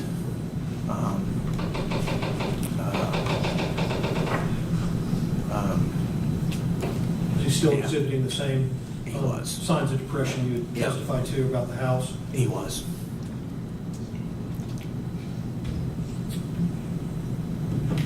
After that first appointment, what happened within a couple of weeks? That's when he tried to commit suicide a few days after that. And you've been present here today. You heard the testimony that Detective I did. How did you learn that your son was attempting to take his life from that? We got a text message, and we, From whom? I think it was Spencer. Do you remember the content? It was, I love you, Dad. In response to that text, what did you do? Ran upstairs. Okay. To a particular room in the house? He had his bedroom. Spencer's? Mhm. What did you find? He wasn't there. And we looked in his closet. Tanya was with me. And he was hanging. In the closet? Mhm. What was he hanging from? The pole with the necktie. And how was the necktie affixed to the pole and then It's Spencer? around his neck. Yep. Upon that discovery, what do you do? Tanya went to undo the necktie, and I was holding him, and I was lifting him up To take pressure off his neck? to take pressure off his neck. And were you able to relieve the pressure, do you believe? Yeah. Were you and your wife able to get him down from that position? Yeah. She struggled a bit getting it untied. Seemed like forever. She got it loose. I threw him on the floor. He was blue. Can you tell whether he was breathing? I couldn't tell. But he was blue in the face? He was blue in the face. And then there was tears coming out of his eyes, and me and Tanya were just hugging on him and crying. And then we got him downstairs on the couch, trying to figure out what to do. Tanya got in touch with a friend that was a nurse. She said, take him to Baptist Health in Jacksonville. We stayed with him on the couch, me and Tanya, that night. And for the record, Tanya's your wife? Correct. And we took him to Baptist Health the next morning. I believe that was Tuesday morning. And upon his presentation in the hospital, where did Spencer go thereafter? So we were in the emergency room area for quite a bit, and then we were admitted into the Baptist mental health facility.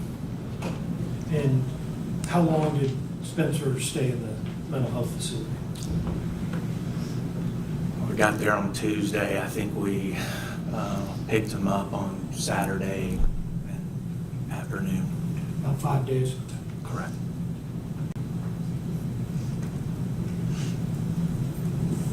How was Spencer upon his discharge? Seemed better. Seemed a little bit better.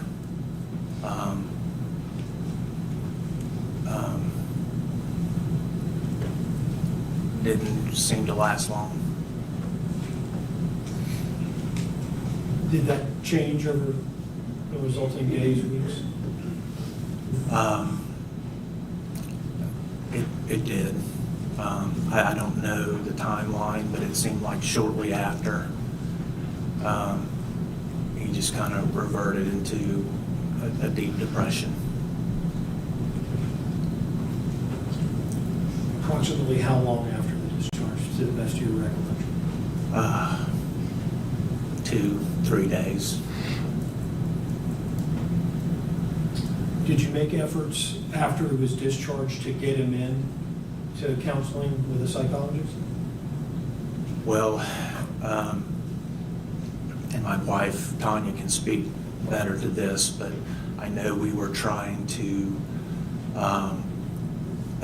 the way it was going to work was once he left Baptist, he was going to get outpatient care, and we had to schedule that first thing Monday.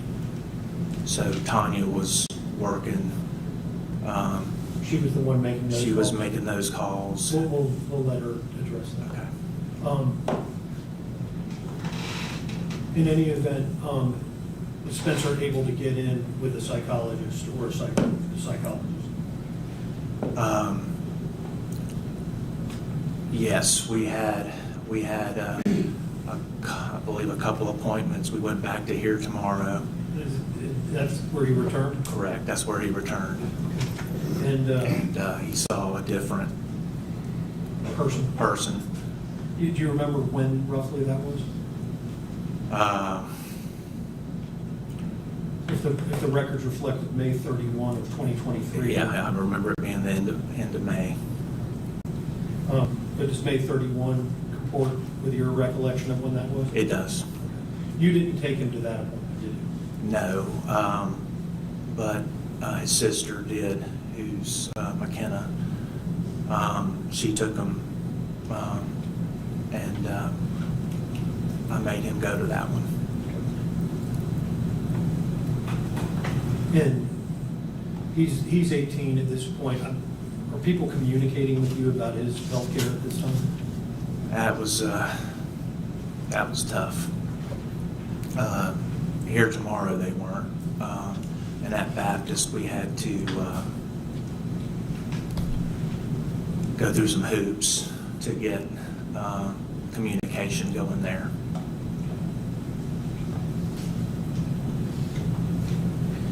And we know on June 3rd, 4 days after that appointment here tomorrow, the crimes that we observed here in the courtroom today happened. Correct. Mr. Pearson, we're here at sentencing for your son. The judge has the unenviable position of imposing a just sentence in this case. What would you like the court to know in fashioning that sentence? The first thing I want to say is I want to address the victims. Madison, Jackie, Kennedy. I'm so sorry. I'm sorry this happened to you. Madison, you were always so sweet. Coming over, you were such a beautiful person to be around. You were so good to our family. I'm sorry this happened to you. I think about you every day. I pray for you every day. You're a sweet soul. You're a beautiful person. I know that. I'm sorry. And Jackie, I'm sorry. I'm so sorry. I know you've had to go through a world of hurt. And just dealing with all of this. I'm sorry. I pray for you to have peace. And and forgiveness.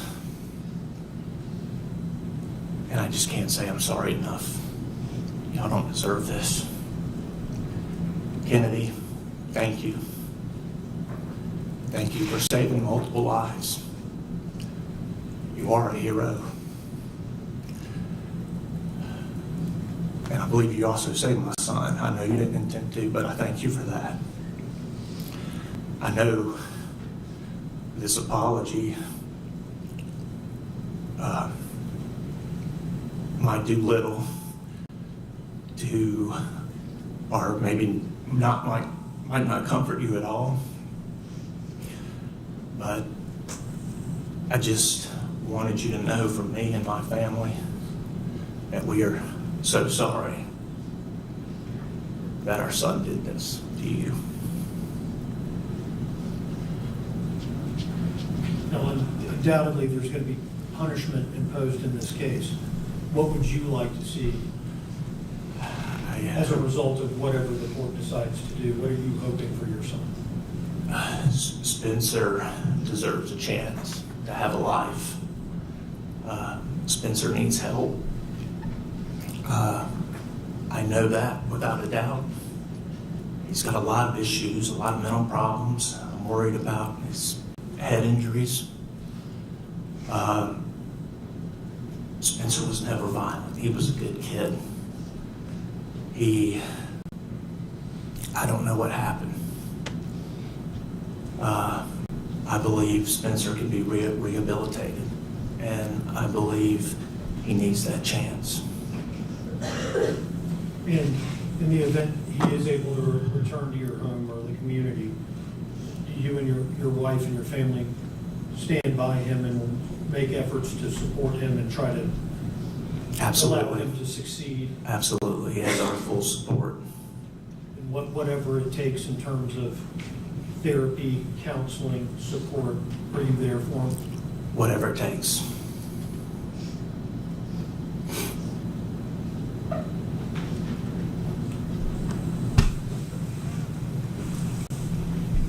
Oh, they have one moment here. You may.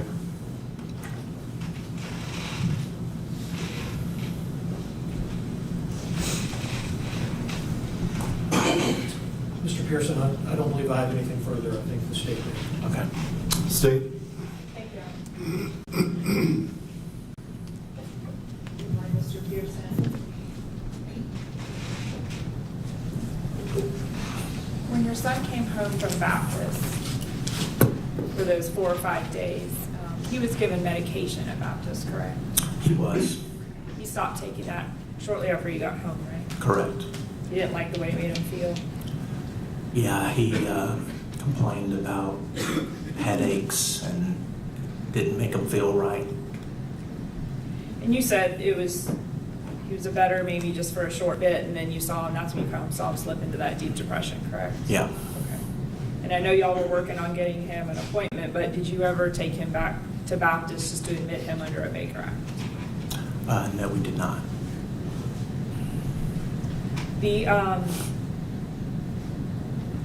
I know you said you got like an I love you text from your son, but you are aware that Madison and or her mom reached out to y'all when they got that picture as well? Yes, I believe so. Not to me, but to Tanya. To your wife? Tanya told me, yes. Yes, sir. Okay.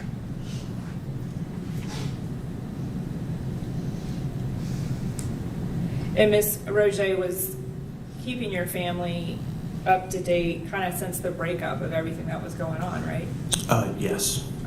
So you guys knew about following her and the social media, like all of that was going on. Correct. And at some point you did take away his phone. Correct.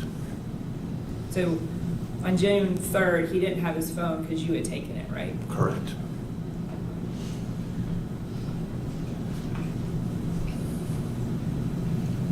And so prior to that here tomorrow, those two sessions in April 13th, 2023, he had never seen a psychologist or a licensed mental health counselor for any reason? No. Okay. You said, though, he's been struggling with anxiety and issues, I believe y'all have reported as young as elementary school, correct? Well, we saw anxiety there, but it was nothing that held him back. He still did well in school. He, I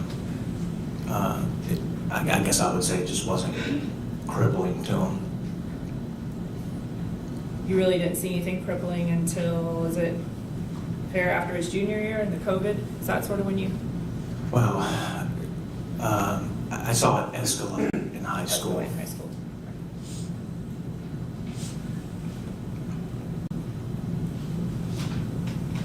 And then just about the football, you testified earlier that, I mean, I understand you said it was an estimation of 10,000 hits, but Yeah. those are hits. It's fair to say not all to his head hits on the field, correct? Well, I think it would be safe to say that they were hits to the head based on his position. He was playing defensive line for almost his entire football time frame. And so when you talk about this, you're just estimating based on games and practices and I am. per game. And so that's similar to any, at least I think it's fair to say, similar to any football player in his position. Fair to Correct. say? Yeah. That played football as long as him. Sure. Okay. And they didn't all result in concussion protocol. I believe you said you're aware of 2, is that right? 2 in high school. 2 in correct. high school, right. And you died, it wasn't anything that needed to be followed up with his pediatrician or any doctors beyond what the school athletic personnel told you what to do. Is that fair? Correct. We Okay. were we went to their facilities, their doctors. And do you recall how long those kept him out of play, if at all? Well, they did. I would, without knowing the exact dates, I would say a couple of weeks.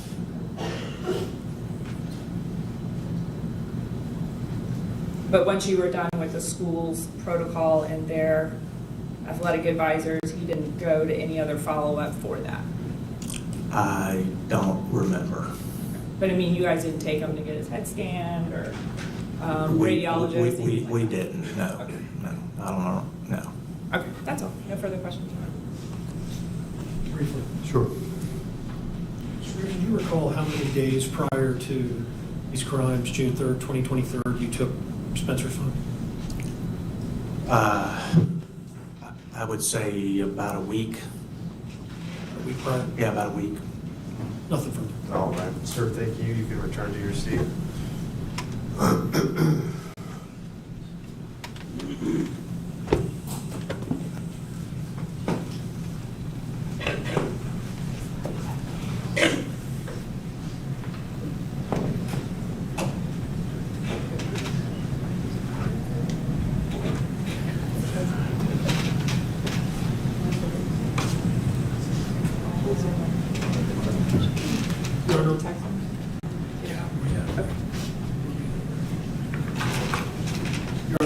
witness we intend to call is going to appear by Zoom. What's the name of the witness? Dr. Mark Rubino.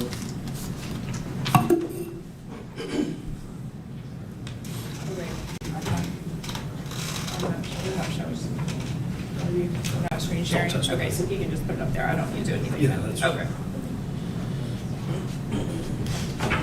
Just take this back from you.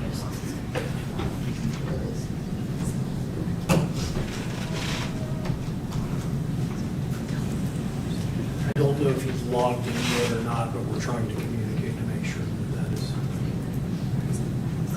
He's in the waiting room, as I understand.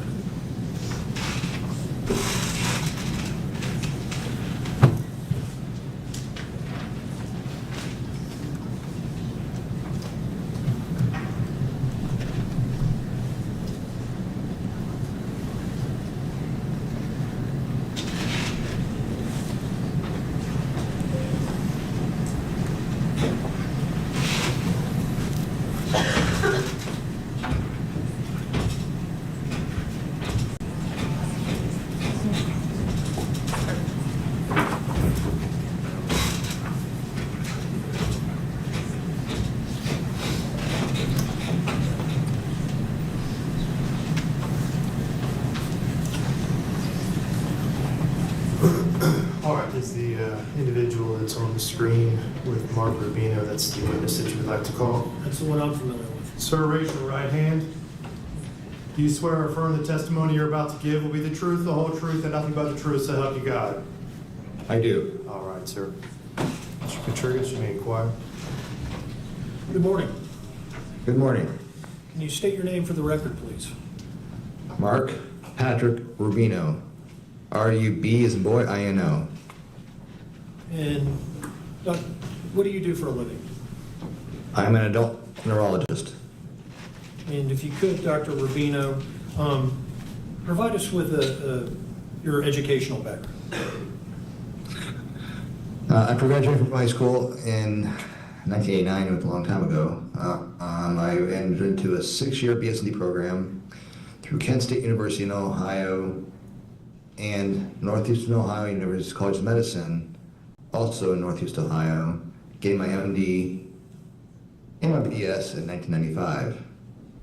And then I went to Akron City Hospital and Summa Health Systems, got my transitional residency before I went to USF in Tampa to get my neurology residency, completing that in 1999.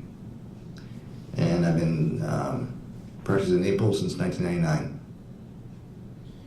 And so my math is less than stellar, but if you graduated from high school and began practicing, graduated high school in 1989, and began practicing in 1999, that's roughly 10 years of education? 10 years, but part of it is a 6-year BS&D. Man, college is 2 years, get a BS. It's an accelerated program. Okay. And the MD, obviously medical doctor. Medical doctor, yes. And what is your area of specialty? I'm a generalist, but I've taken a particular interest in head injuries or traumatic brain injury. And have you been practicing neurology exclusively since '99? Yes. And what is the nature of your practice? Well, I have my practice is individuals referred I have a lot of Parkinson's, I have some seizures, I have some a fair amount of ADD, attention deficit disorders, and some brain injury people who I acquired over the years from seeing people from car accidents. And that's probably where I got into it, is concussions from airbags and etc.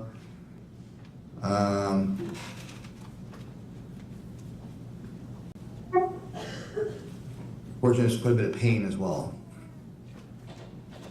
And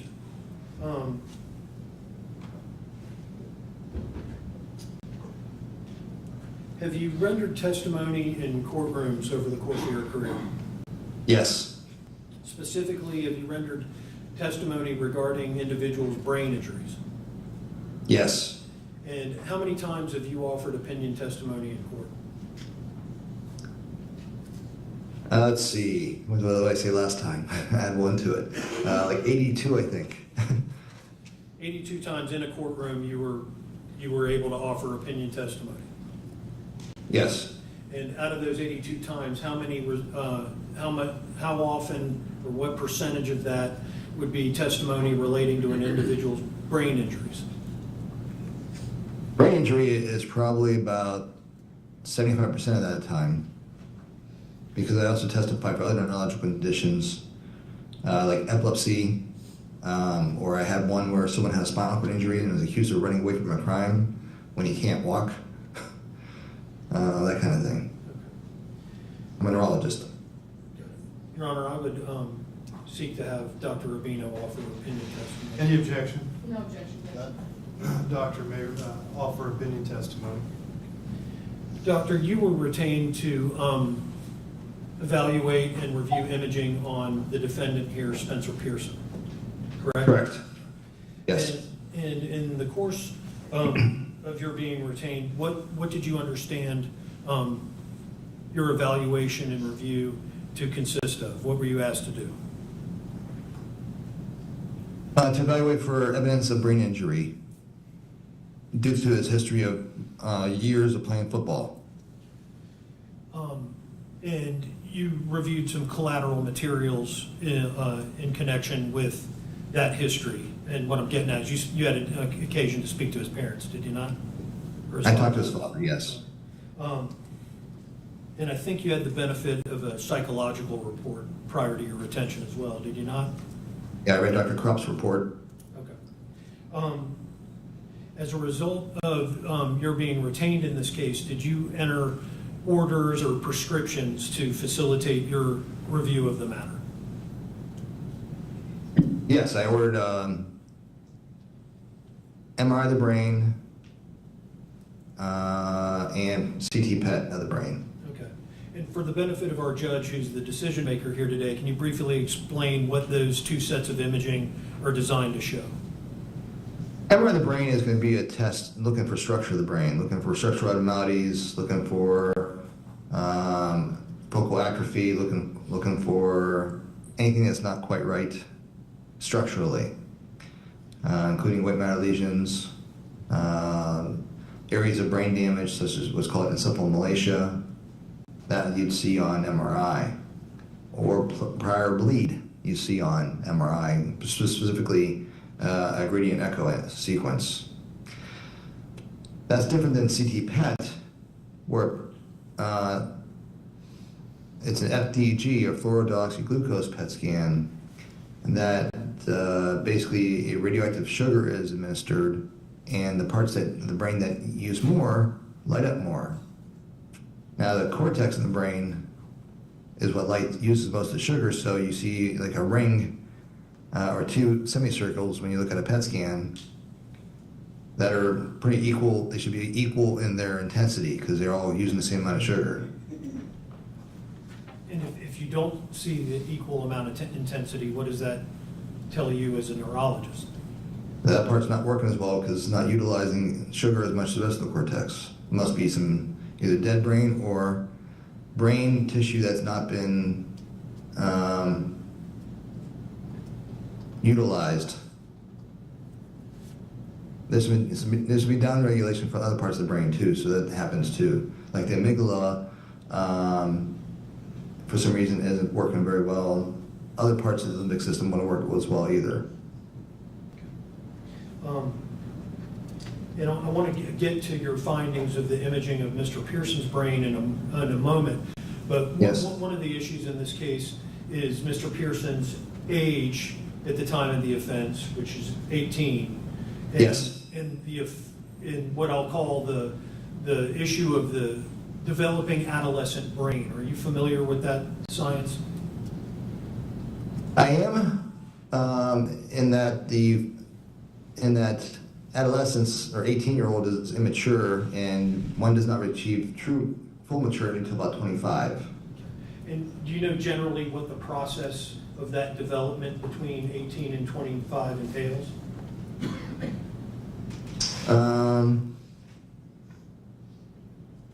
What I'm getting at is the myelination, the conversion of gray matter to white matter. Well, there's the myelination, there's pruning of neurons.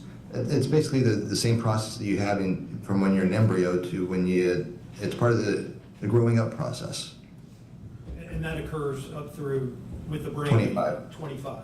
And in connection with the pruning, is that the process by which gray matter gets converted to white matter? Or is that a separate process? White matter is white matter, gray matter is gray matter. You lose some gray matter as you get older, and then you reestablish more connections. And More synapses, and that's where you get more of maturity. And what is the effect in terms of behavior with the adolescent brain? I mean, adolescents tend to be invincible. They think that they can't. That's why they're used in the military. The 18-year-olds get drafted because they're more willing to go than a 30-year-old. The 30-year-old's going to be more likely to say no. I respect myself too much for that, or I can die. They can see that already. Where at 18, you don't really appreciate that as much, and you tend to be more impulsive and tend to do things that you wouldn't do when you're 30. I use 30 because that's even more distance. And is there other behaviors that are associated with the adolescent brain that start to cease after development in 25, in addition to impulse control? Well, this is not exactly my forte, so Fair enough. it's more enough for the psychologist. Fair enough. Now, in terms of the review of images with Spencer Pearson, what did your review of that imaging find? All right, his MRI showed two things. One, he had a cavum septum pellucidum. And there's a digital court reporter, I suspect. Could you slow down and repeat that? I will say it again, and I'll try to spell it. Okay. Cavum septum pellucidum.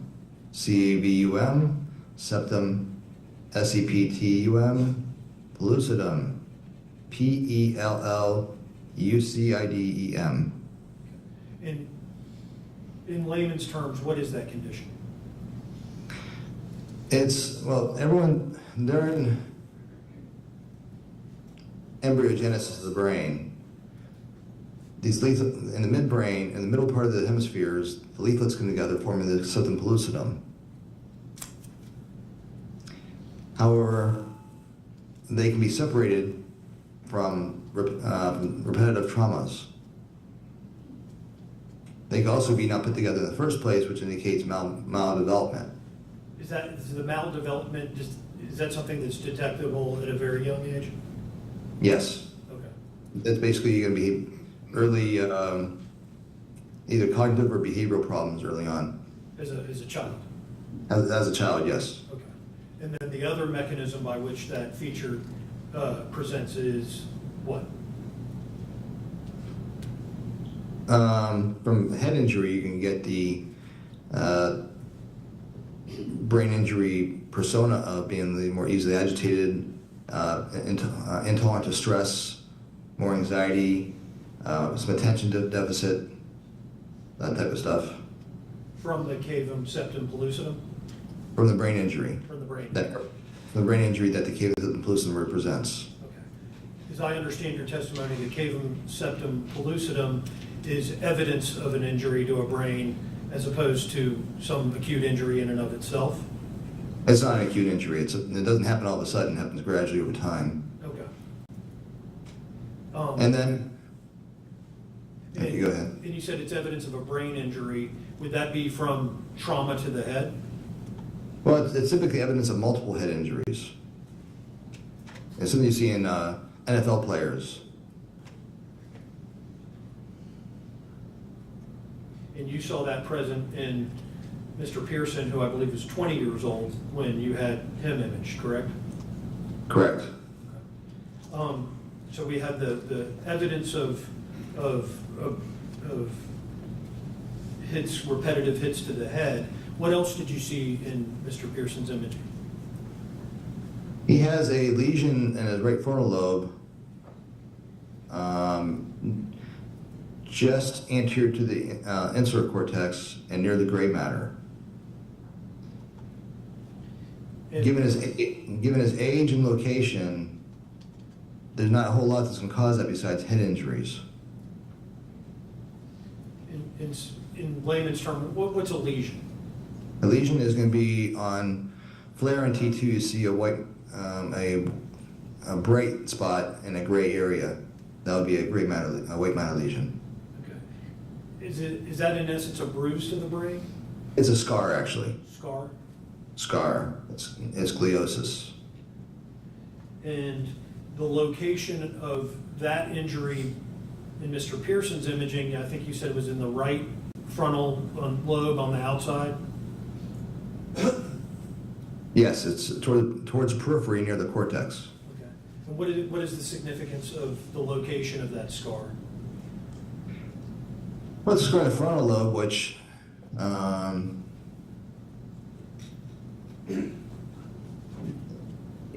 when you see damage in the frontal lobe, then you're more likely to have problems with attention, planning, consequence appreciation. Or you don't appreciate consequences. You tend to act impulsively without appreciating the consequence of your action. Planning is impaired, more so than a normal person.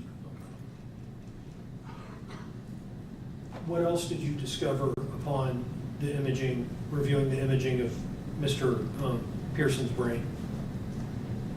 The other thing is going to be the PET scan. What did that reveal? That showed that there's diminished uptake in the cingulate gyrus, including the anterior cingulate gyrus, which is part of the limbic system. And what does the limbic system in the human brain control or function? The limbic system controls emotion. It's the brain that emotion resides, is the limbic system. And an injury to the limbic system, how does that manifest itself in an individual? Typically someone who cannot articulate regulating their own emotions. They're more typically calming themselves down. They're more likely to have anxiety and easy agitation. That's all part of the brain injury persona.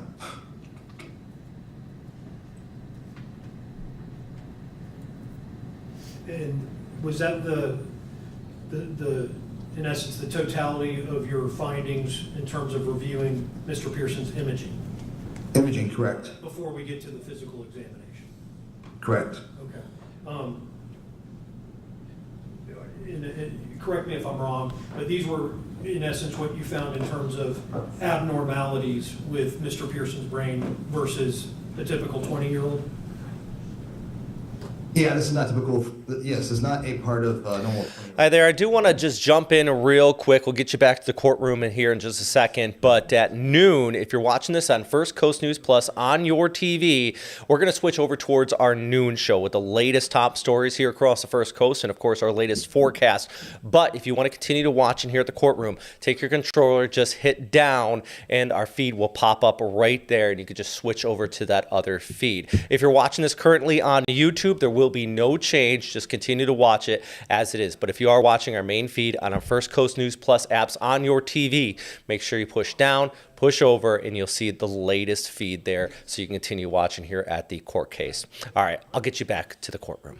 Due to his early development of anxiety.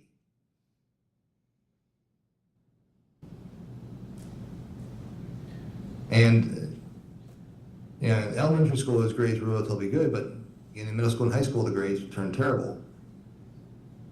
And Just to be clear, you haven't reviewed Mr. Pearson's transcripts or anything, have you? no, just from what he told me, his grades were. Okay. And I guess what I was getting at is the injuries you saw were inconsistent with, say, a cardiovascular source or some other source apart from head trauma? Yes, his blood pressure was normal. He has no history of heart disease. He has nothing that suggests that he has any kind of reason for vascular disease. He's a non-smoker.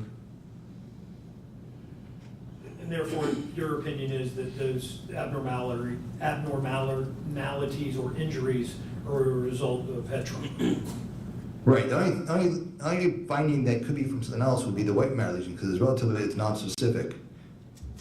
It is my opinion that it's traumatic because he's got no risk factors for vascular disease. It's in the frontal lobe near a bone, which is pretty common for white matter lesions. And I have a septum cavum pellucidum, which says this person likely suffered multiple head injuries. Now, there's been discussion, and I may have fueled it, about whether Mr. Pearson suffered from chronic encephalopathy, CTE, or chronic traumatic encephalopathy, if I'm saying that right. Can you diagnose that with a 20-year-old living subject? No, we're talking about chronic traumatic encephalopathy, CTE, and no, that cannot be diagnosed and when someone's alive. And there may be some better tests coming out that may shed light on who's going to get CTE. CTE is going to be more of a degenerative process that happens later in life, like an Alzheimer's process, but happens younger, and they get demented with worse behavior very quickly. Whether he's going to develop that or not, I don't know, but he's at increased risk of it. Because of the findings you just discussed? Findings he has, but he has altered behavior already from having head injuries, but I don't know if it comes to the level of calling it CTE or opining that it will go into CTE. Are you aware of the studies regarding CTE and what I'll call overlap between the findings you're discussing here today, the cavum septum pellucidum and whatnot, and those findings being later determined to be present in post-mortem autopsies of brains of people confirmed to have CTE? Yes, that's why we retrospectively say, hey, this is what we see in people with CTE. We can see it on MRI now. Therefore, it must be from a head injury, or the history is compatible with it. And what was that overlap with Pearson? What were the findings you saw that is consistent with people later diagnosed with CTE? The cavum septum pellucidum. Evidence of repetitive head injuries. Right. That's what CTE is, not from just one head injury. It's typically from multiple subconcussive injuries. And unfortunately, Spencer, playing football at 6 years old, sustained multiple subconcussive injuries, and it wasn't until high school that they took people out for concussion protocols.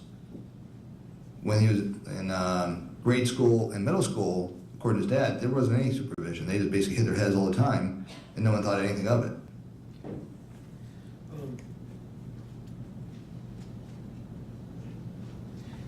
Now, you also physically examined Mr. Pearson, did you not? I did. And what did you find in terms of that examination? Let's see, the first thing I did, I checked his blood pressure first and checked his pulse. Blood pressure is 120/80, pulse was 96. I did a Montreal cognitive assessment. And to be clear, Mr. Pearson was cognitively intact, was he not? Yeah, he scored a 20 out of 30. He's cognitively intact, but unfortunately MOCA does not assess behavior and emotion. It's more of a different test. What does that mean? That he's cognitively intact, but the instrument doesn't assess behavior and emotion? That he should be able to, well, obviously appreciates everything that happened here, appreciates what he did. He can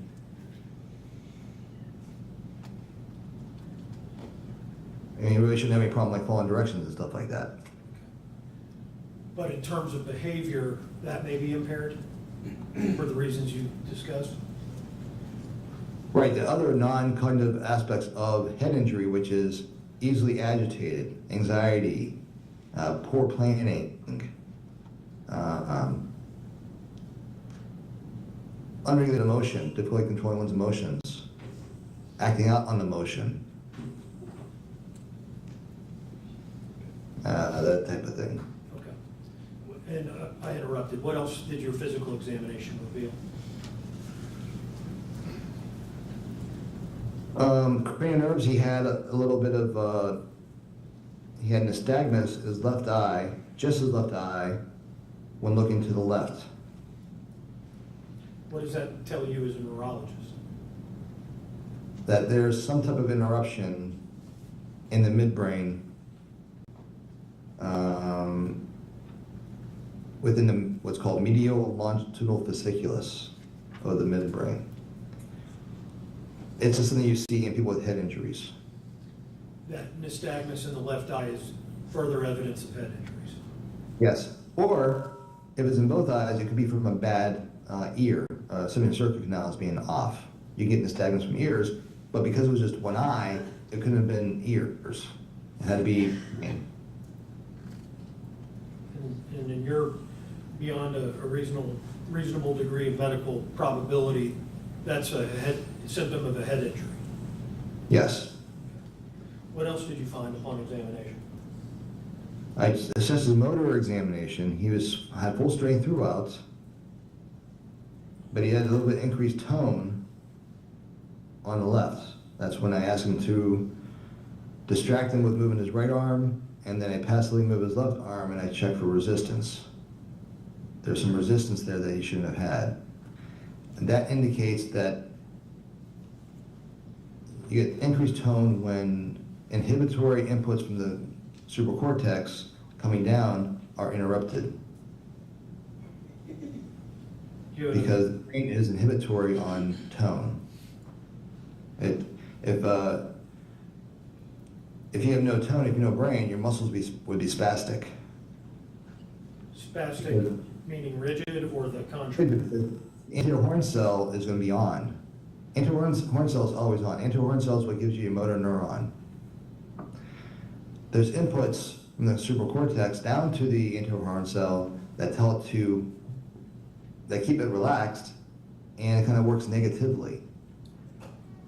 That's why when you die, rigor mortis kicks in.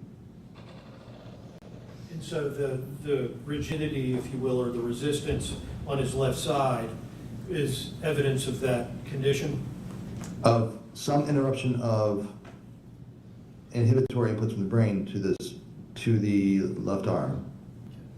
And beyond a reasonable degree of medical probability, do you have an opinion as to the source of that finding?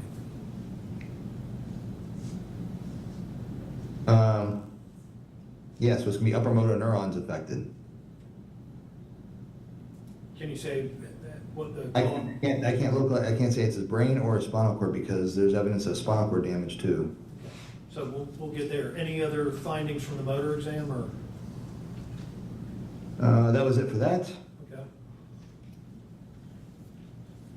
Then we move on to sensory, light touch and temperature are intact, but he's got loss of vibration sense in his ankles. And what does that tell you? That he has proprioceptive loss. And what is the significance of that finding? That he's more likely to fall in the dark. What it means is either has B12 deficiency or he's somehow affecting his dorsal column of the spinal cord. And in layman's terms, what does that mean? That means he's either pinching his spinal cord or he's got some kind of deficiency. So I look for other things to get evidence of what else lends itself to this, which would be his deep tendon reflexes. And how did he exhibit on that examination? He had pathological reflexes. He was brisk throughout his arms, and his patellas with his ankle jerks revealed unsustained or sustained clonus. means you push his foot up, it'll keep beating back and forth. On the way down? On the way down, it'll go up and down by itself. And is that irregular with somebody without some kind of physical injury? No, you don't see it. It's pathological, without a doubt, pathological. And He also had a cross adductor, meaning that when I tap his patellar reflex, his legs come together. So that's a pathological spread. The reflex is supposed to be just, and when you stretch a deep tendon, the response should be limited to that same tendon. But this went up to the spinal cord and crossed over in the spinal cord and caused another reflex. That indicates another evidence of loss of input from the brain. do you have an opinion as to what the source of those findings may be? I think he has cervical stenosis. I think he's pinching his spinal cord. And if that's not the case, then his brain's more damaged than it's showing on MRI. But I think this is going to be his neck. You think it's cervical stenosis or the spinal cord as it's transitioning through the neck It's getting pinched. has stenosis? It's getting pinched by something. It could be a disc herniation from one of his injuries long ago. It could be bone spurs because of all his head injuries. People with head injuries tend to have crappy necks. They tend to have more bone spurs, more disc herniations, and more other problems. And I don't mean to be overly simplistic. Is that because, in essence, the head bone's connected to the neck bone? The head bone's connected to the neck bone, yes, so they're connected. Okay. So if there's injuries to the head, that's going to transition therefrom down the neck? Right. For example, in a car accident, if someone gets airbag deployment, EMS will put them in a neck brace on a board. Because if you have a head injury, you're more likely to have a cervical fracture or some problem with your neck because they're very integral when you get injured. Integral meaning connected. They're connected. They're very much connected. Now, is there a medical procedure or treatment that Mr. Pearson could undergo to repair or try to ameliorate the effects of that cervical stenosis? Well, first you would need to have an MRI of his cervical spine to see what level it is and what needs to be done. And if it's not cervical, you have to look at thoracic, but this looks like it can be cervical. And generally, go ahead. Because the arms are also increased reflexes. Which would indicate a cervical injury. They indicate there's going to be high cervical. Is there a medical procedure that could help repair or at least ameliorate the effects of that? Well, let me back up. Is that something that deteriorates over time, cervical stenosis? It gets worse over time. My opinion with him is he needs an MRI pretty quickly and needs to see a surgeon pretty quickly. So there is a surgical... Yes, surgery would decompress. This would be anterior cervical. This would be anterior cervical discectomy with fusion. Now they're doing arthroplasties or arthrodesis, which is putting the artificial discs in. It all depends on the pathology that's present on the MRI. And unfortunately, when you were retained and the orders were entered, it didn't encompass a cervical spine MRI, did it? No, it wasn't until I examined him that I saw that he had these ridiculous reflexes that further testing.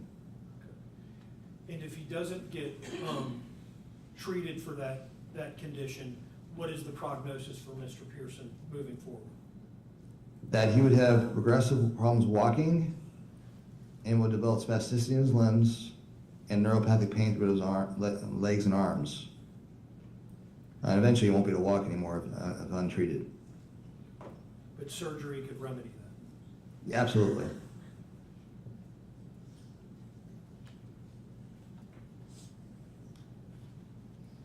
If I may have one moment, Your Honor.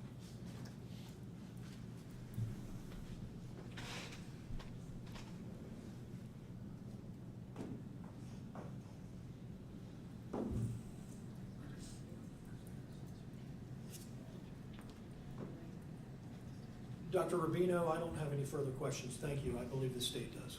Cross-examination. Yes, you do.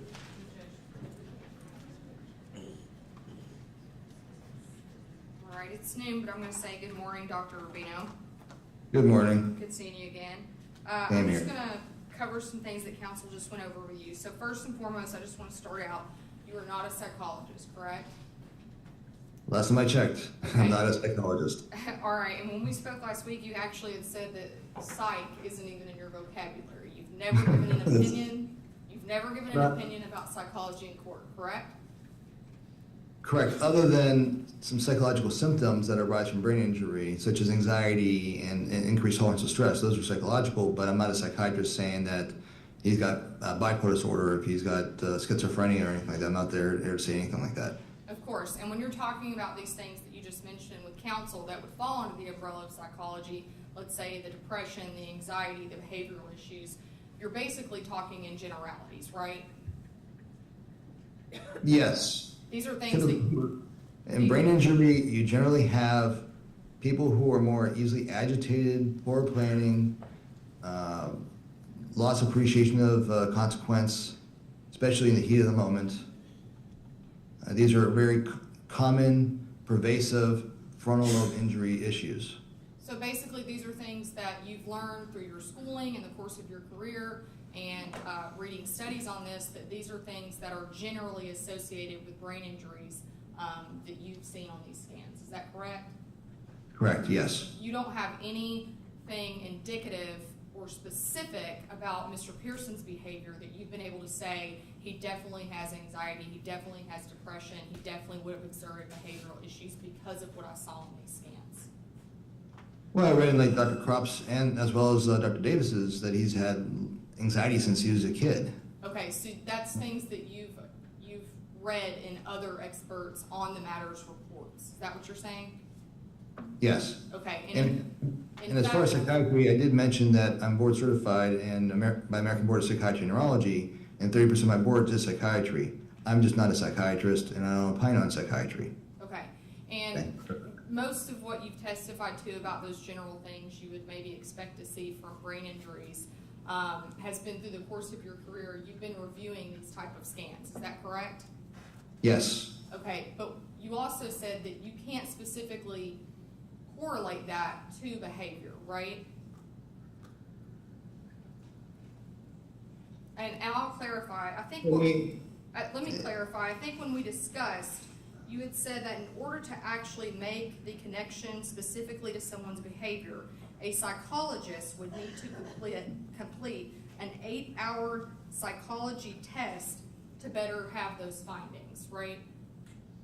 Right. A neuropsychology evaluation is helpful in determining executive function, more so than a MOCA or a psychologist.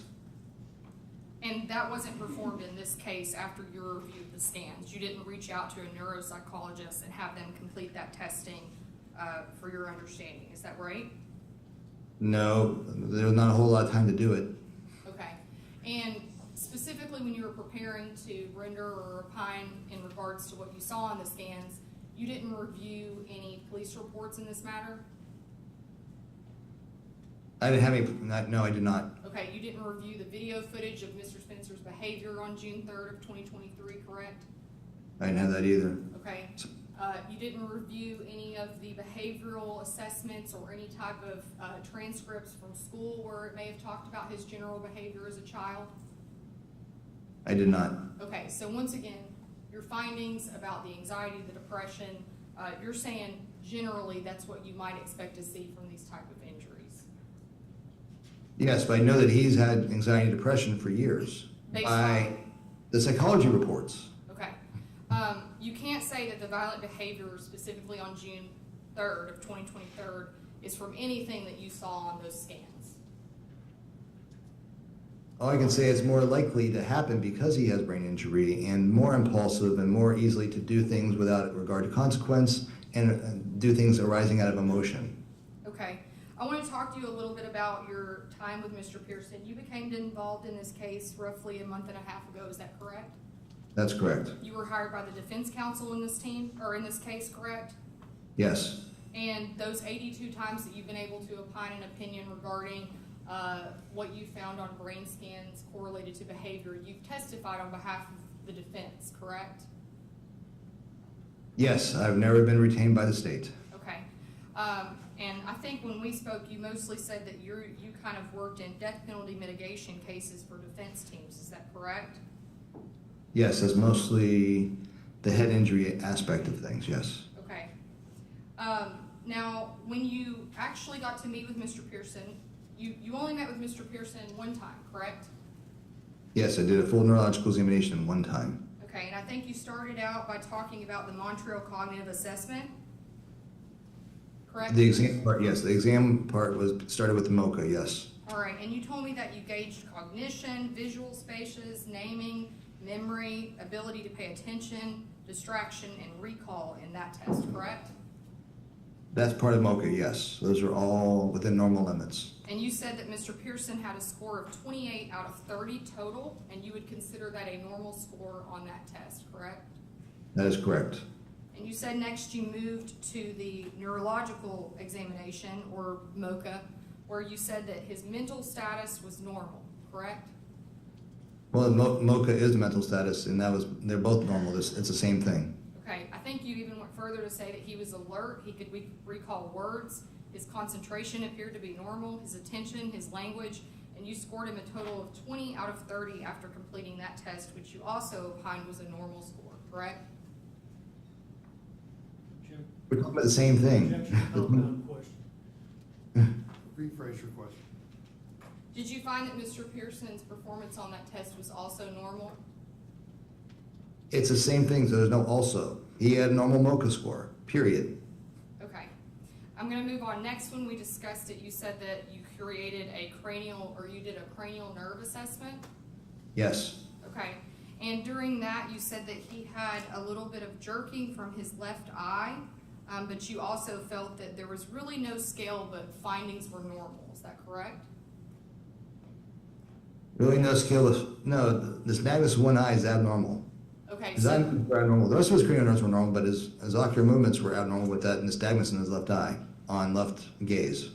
Okay, and then with his motor examination you completed next, you said he exhibited no focal weaknesses, and you also found his findings to be normal. Is that correct? His strength was normal. His tone was increased on his left side, which is abnormal. Okay.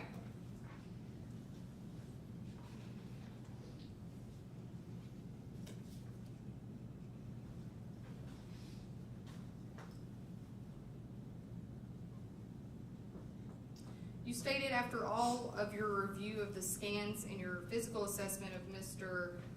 Pearson that you would not consider Mr. Pearson's scans to be as severe as most that you have seen over the course of your career. Is that correct?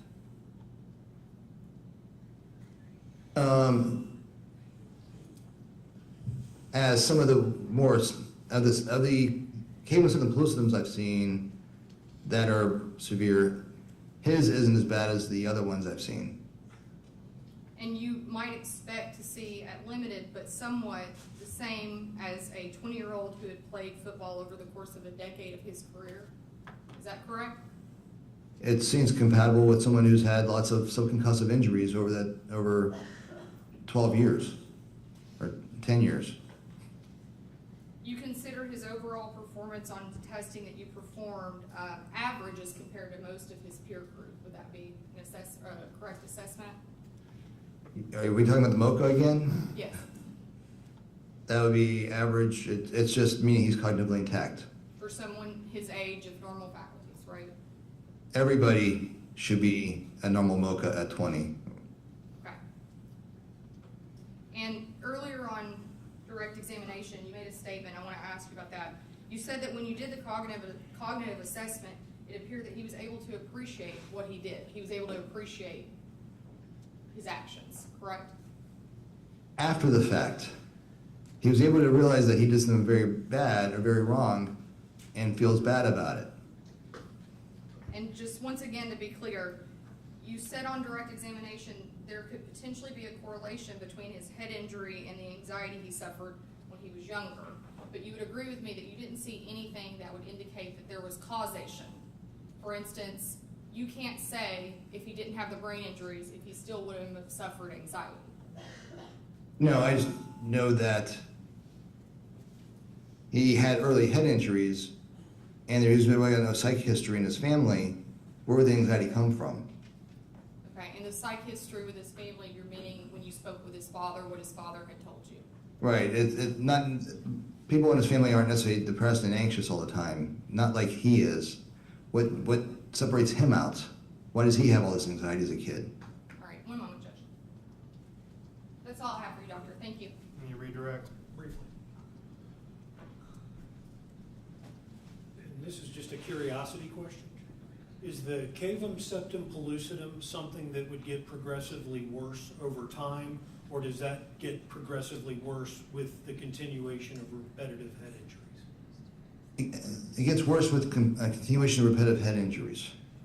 So if he were to go on to play college and college football and NFL football, he would be pretty much guaranteed having CTE when he's 45. But it's the repetitive injury that creates that separation between the hemispheres, as I understand that phenomenon.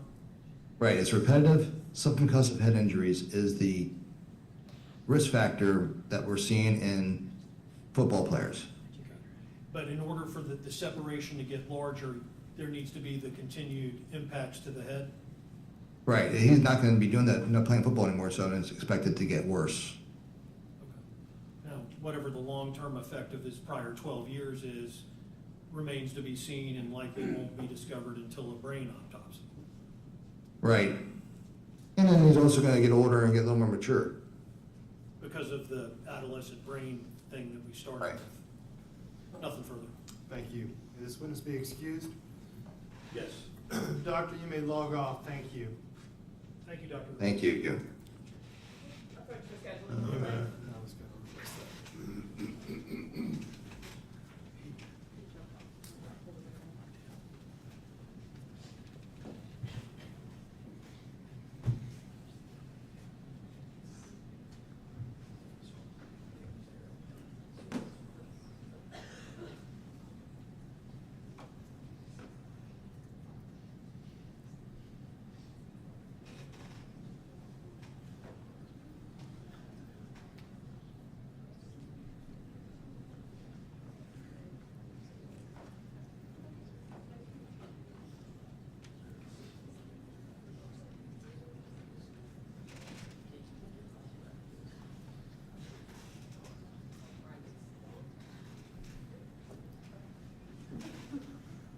Okay, sounds like a good time for a lunch break. It's 12:15.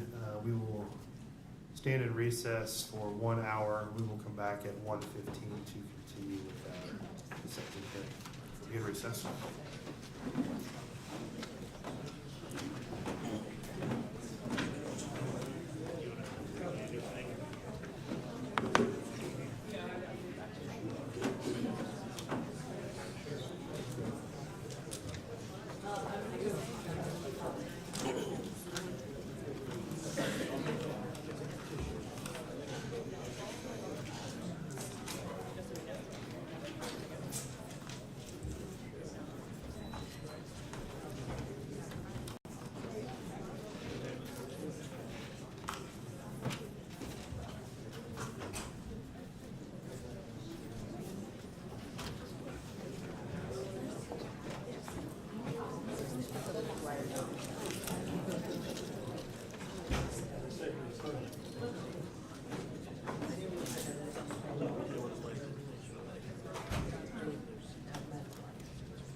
I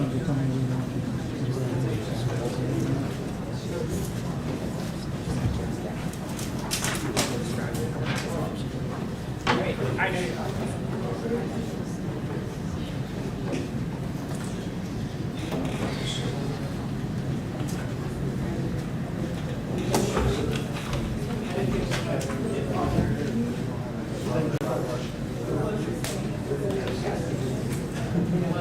You can leave your stuff here. We're gonna lock up the courtroom, so there's nothing to mess with. Hopefully, if I pass out, Hey, you want us to leave at 2 minutes?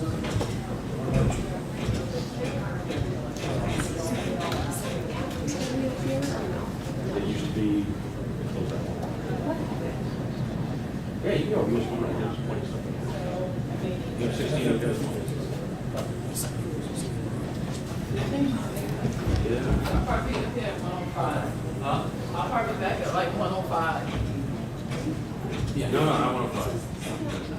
150. Yeah. 105 for me.